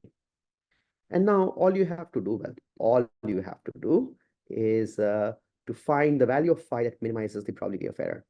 I will not have you do this in such a short time. Okay, so you will have all these slides. Brianna will send it to you. Try this out. This is very, very simple algebra. You're just going to take this probability of error expression, just differentiate this with respect to phi. And you will see that the optimal phi is going to satisfy this relationship. Tan 2 phi equals to tan 2 theta over 2p minus 1. Now, if you take this value of phi and substitute it back into this expression for the probability of error, just a couple of lines of math, you will derive this expression for the minimum average probability of error. And this is the maximum average probability of correct decision. So these two add up to 1. This formula for telling apart between two states of a mode, two quantum states in general, of some inner product sigma, this is known as the Hellstrom bound. This is the absolute minimum probability of error you can discriminate two states with. Okay, so if P is 1/2, this expression becomes simple. If they're equal prior, the probability of error expression becomes that. Okay, so one of the things that you should take away from what I just said is that the only way you can have a probability of error of 0 telling apart between two states is if sigma is 0. Meaning if two states are orthogonal, it's the only way you can have a measurement be capable even of getting you a probability of error of 0. So if I give you two states and you somehow discover a measurement that can tell apart between the two states with 0 probability of error, those two states must be orthogonal. Okay, so, and we already know that number states n and m can be distinguished with 0 probability of error by simply detecting the photons by design, right? Because photon detection on n number state will give you n clicks, on m number state will give you m clicks. If n and m are different, you will be able to tell them apart with 0 error. And hence they must be orthogonal states. And since number states, number of photons, as Professor Raymer said, describes the energy in a mode, and n from 0 to infinity span all possible energies, it is quite reasonable that they must form a basis to represent any state of mode, meaning any quantum state psi is a superposition of the number states of that mode. So these Cn magnitude squares add up to 1. And recall that a coherent state alpha is also a superposition of the number states, n, no surprise. And this is the expression of a coherent state with respect to the number state basis. And now let's go ahead and calculate the inner product between 0 and alpha. Okay, so the states that I had you calculate in exercise 5 to tell them apart. So take the on-off king alphabet, 0 and alpha. This is alpha. n equals to magnitude alpha squared, take alpha to be real. Okay, and see if you can calculate this inner product 0 and alpha. Let's take 30 seconds. This is an easy one. Let's see if you can just take this expression. 0 is a number state or a coherent state, doesn't matter. Vacuum is both a coherent and a number state. Calculate this inner product and see what you get. The reason I'm calculating this is that I want to calculate the Hellstrom limit, the minimum probability of error of telling apart between alpha and 0. So Brianna, go ahead and flash the polls, please, for exercise 9. And this is our last exercise of the course of this portion. Okay, so we are on the last stretch of the mile. Let's go ahead and flash the answer. 49% got it right. Excellent, excellent. It's last question. You all got it right. Almost all of you got it right. So that's the correct inner product. Now, if sigma is e to the minus n over 2, you know how to write the Hellstrom bound now. The Hellstrom bound is just that formula. So you substitute sigma equals to e to the minus n over 2. You get this formula for the minimum probability of error of telling apart from 0 and alpha. And by the way, Kennedy knew how to do this math. Well, this was done before his time. But the thing is that he did not know how to write a receiver design that achieves this probability. And it took a 200-page PhD thesis of Sam Doliner, who now works at Jet Propulsion Laboratory in NASA, to derive a receiver structure that actually achieves this bound. And that receiver structure uses a displacement, a phase-space displacement to that coherent state that continually changes in time. And every time you get a click on the displaced signal, you change the displacement that you apply in real time. And that achieves the minimum probability of error. But turns out that this particular strategy does not get you to the Hellstrom bound for more complex for more complex problems such as 3 coherent states. Now, one thing I want you to know, this is a very simple observation. So the inner product between any 2 coherent states is non-zero. So 2 coherent states can never, ever be told apart with 0 probability of error, even if they're excited in orthogonal modes. Do you see why? Well, because if a state psi1 of 2 modes is a coherent state alpha of the second mode and vacuum in the first mode, whereas the hypothesis 2, which is state psi2, is a coherent state beta of the first mode and nothing in the second mode, vacuum in the second mode, the inner product between these 2 states is still non-zero. So the probability of error is still greater than 0. So coherent states can never, ever be told apart with 0 probability of error.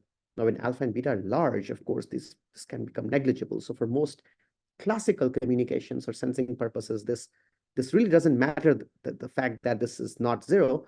But for applications in quantum optics and low light level applications, say for deep space communications and other sensitive sensing applications, this is a very, very important facet that leads to quantum states of light playing a very important role. Okay, so Horace Ewan and his colleagues in 1975, they worked out how do you calculate the Hellstrom bound for an arbitrary ensemble of states. So if I give you n states, psi1 through psi m, with prior probabilities p1 through pm, just like for 2 states, the geometry is uniquely described by that one inner product between the 2 states. If I give you m states, the geometry of those m states is completely described by all the pairwise inner products, psi1, psi2, psi2, psi3, psi1, psi3, and so on. Okay, so if I give you this, all these pairwise inner products, something called the Gram matrix, then all you have to do is to orient a set of measurement vectors with respect to those states, wj's, meaning you have to find these inner products between the measurement vector wi and the state vector psi j. You have to find these xij's such that the probability of error is minimized. The probability of error is 1 minus the average probability of correct decision. And probability of correct decision is the probability that the ith state was given, psi I was given, times you got the correct outcome. The correct outcome meaning the magnitude squared of psi I wi magnitude squared. Okay, so in order to find this minimum probability of error, you have to find this xij's. And to find these xij's, you have to solve these 2 nonlinear simultaneous equations. The derivation of this is out of the scope of this course, but you can find a very nice book by Carl Hellstrom that does this derivation. It's using a Lagrange multiplier method. It's a fairly simple derivation that leads to these equations. You can take this as a homework. You will have these slides. You can go ahead and calculate the minimum probability of error of telling apart between minus alpha, 0, and alpha. This is called the BPSK, binary phase shift keying return to 0 modulation format, or the QPSK modulation format, alpha, I alpha, and minus I alpha, 4 coherent states around a square or a rhombus in the phase space. Or you can calculate the Hellstrom bound for telling apart between these 4 pulse position modulation symbols, alpha, vacuum, vacuum, vacuum, vacuum, alpha, vacuum, vacuum, and so on. So 4 time bins, and I have a coherent state in one of those 4 time bins, and you have to tell apart between them. None of these examples, I can tell you a receiver design that will achieve the Hellstrom bound. I don't know how to write a receiver design. For pulse position modulation, the Hellstrom bound can be calculated analytically. You can even find a receiver that we wrote in this paper, and then in my group, we did an experiment to verify this receiver. But this receiver also does not get you to the Hellstrom bound. It improves upon direct detection, which is conventional use for PPM, but doesn't get you to the Hellstrom bound. And the last thing I would say is an example before I close my presentation is a paper that a colleague of mine, the Narayan and Rangaswamy, recently published this work. So he took 8 code words of 5 modes. There's a question in the Q&A. Let me read that for a second and then move on. The same idea holds for discriminating between M sets of superpositions of coherent states. Absolutely, it does, such as cat states. Say, if I give you 2 cat states, you can calculate their inner product. The minimum probability of error telling apart between 2 states only depends on their inner product. That's it. But the structure of the receiver that will achieve that Hellstrom bound for the states that you have chosen will intricately depend upon the state you have chosen, whether it's a cat state or a squeeze state or a thermal state or a squeeze thermal state or what have you.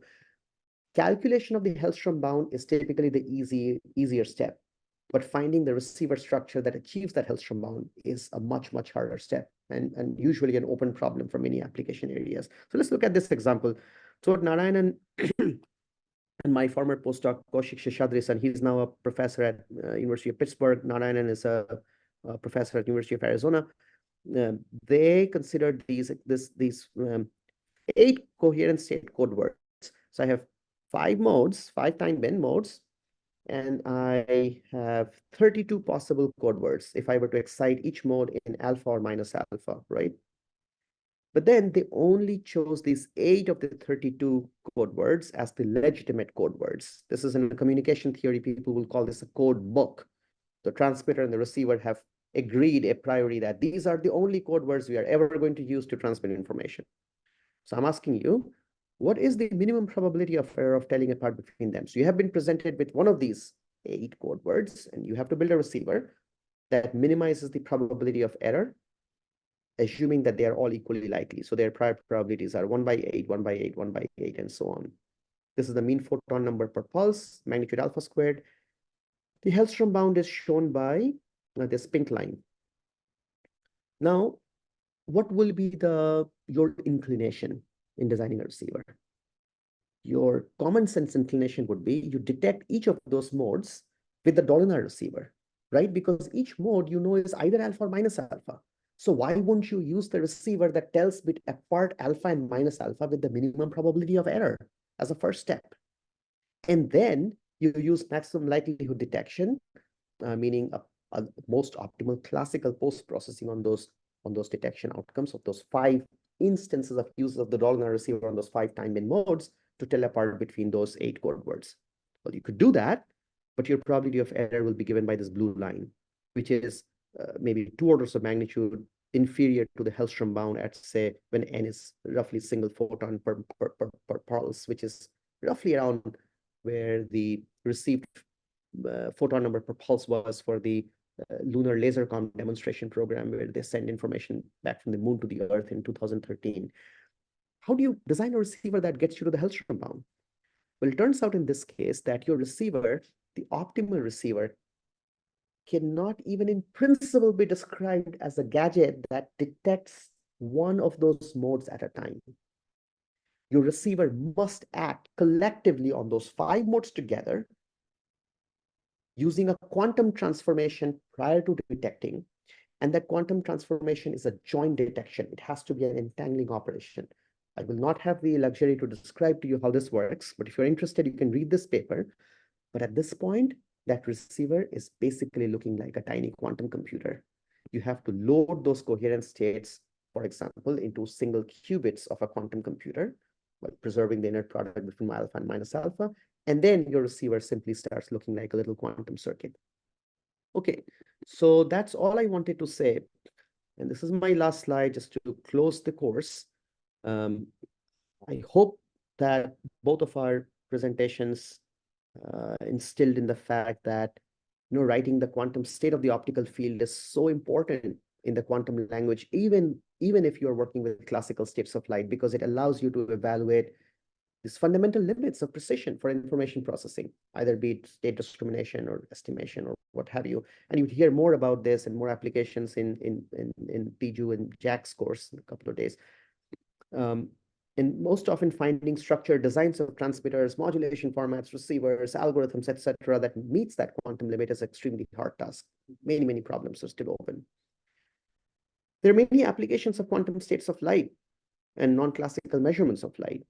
I already talked to you about quantum receivers that enhance the capacity of deep space laser communications or reduces the transmitter peak power by maybe 2 to 3 orders of magnitude for the Mars to Earth laser comlink. This is something that we are actively pursuing right now in building receivers that are quantum inspired and quantum enabled, working with NASA. Injection of squeeze light, which is a kind of light that neither Mike or I were able to introduce to you today, but I think some of the courses in the future will do so. Can enhance the sensitivity of things like radio frequency photonic antennas, or the sensitivity of detecting gravitational wave in the LIGO interferometer, or the precision with which you can detect, you can build a fiber optical gyroscope for detecting, for building an accelerometer, for example. Photons enable generating entanglement, as Professor Raymer talked about, among distant quantum memories over a quantum internet. Okay. And these photons have to be quantum photons. Distributed entanglement can in turn enhance the resolution of a collection of distant astronomical telescopes. It's a beautiful new area. Professor Raymer has done some very interesting recent work on, and there's a lot of excitement around this particular application, although it is probably one of the most far-fetched applications of the quantum internet right now. But when and if it does come to fruition, meaning you are able to connect these far-flung telescopes around the world with the distributed entanglement of a certain quality and rate, you can string together these telescopes to effectively as big a telescope as the size of the planet, and get very high spatial resolution that is not possible by these telescopes simply collaborating classically. There are many, many more applications of quantum optics and information theory that obviously we will not have the time to go into, but I hope that this course will enthuse some of you at least to pursue a more rigorous study of quantum optics and the vast, vast open field of quantum information theory and quantum estimation theory. Okay, so with that, I will close my presentation here. We are 10 minutes over time. I can take a couple more questions if there are any, but I think this would be a good time to stop. There's one question in the box. It was a good challenge. For exercise 5 covered before, experimentally speaking, could the displacement before the detect scheme mentioned work for nonlinear optics, like let's say replacing the beam splitter eta with a nonlinear crystal like PPK? Oh, excellent, excellent question. Yes, it does. Yes, it does. Let me show you one. Okay, I'll just flash something on my screen, and then you can take a look at it later on. So there's a study that we did starting from a paper in 2008 on quantum radars, detecting a target by sending an entangled state of light generated using spontaneous parametric down conversion. And one of the first receiver designs that I came up with. This was built by a colleague of mine, Zheshen Zhang, who was he's now at University of Michigan. He was at University of Arizona. It's called the OPA receiver, optical parametric amplification-based receiver. And what this does is kind of like the Kennedy receiver, but exactly does what you suggested in your question. You have a two-mode squeezed vacuum, which is the quantum description of the state of the SPDC. Send one mode out to interrogate the target, other mode comes back to you. This is the return mode. This is the idler mode that you retained locally at the idler. And instead of that displacement, you apply this optical parametric amplifier, which is a two-mode squeezing operation, followed by photon detection. And turns out that this gives you half of the full benefit of using a quantum source over the best possible classical source for this particular problem. So absolutely true that this Kennedy-like pre-detection transformations of the information bearing light can absolutely be a quantum transformation. It doesn't have to be just a beam splitter. In fact, I would say that that's a very interesting open line of thinking that in many, many problems I have encountered over the years, the quantum information theory will give you a clunky mathematical description of this is the optimal operator description of a measurement, which if you did, you will get to the quantum limit of estimation precision or information precision or what have you. But then all we know how to measure are photons. We know how to build detectors to detect photons. But we know, as Professor Raymer and I both talked about, that photon detection measurement, photon basis is a base, a complete orthonormal basis or set of modes. So any measurement should be rotatable, if that's the right English word, to something where you can just detect photons and get that measurement to be implemented. But that rotation may not be realizable using beam splitters. You may need squeezers and other nonlinear quantum optics in order for you to predispose that information bearing light in a way such that photon detection will achieve that optimal measurement. But if you ask me how, I can take that mathematical description of the measurement and tell you what that rotation is and how to build that in the lab. I don't know how to give you that answer. It's okay, we have to wrap it up now to prepare for our next class, which starts in 15 minutes. And I will be working with another instructor to review much of the same material, but at a much lower level of mathematics, no calculus or anything. And we'll even talk about some more advanced topics like quantum teleportation and Bell state measurements that we didn't have a chance to talk about today, but we'll talk about that with the minimal of mathematics. So I hope I'll see you, some of you in a few more minutes. So goodbye. Goodbye. Thank you, everybody.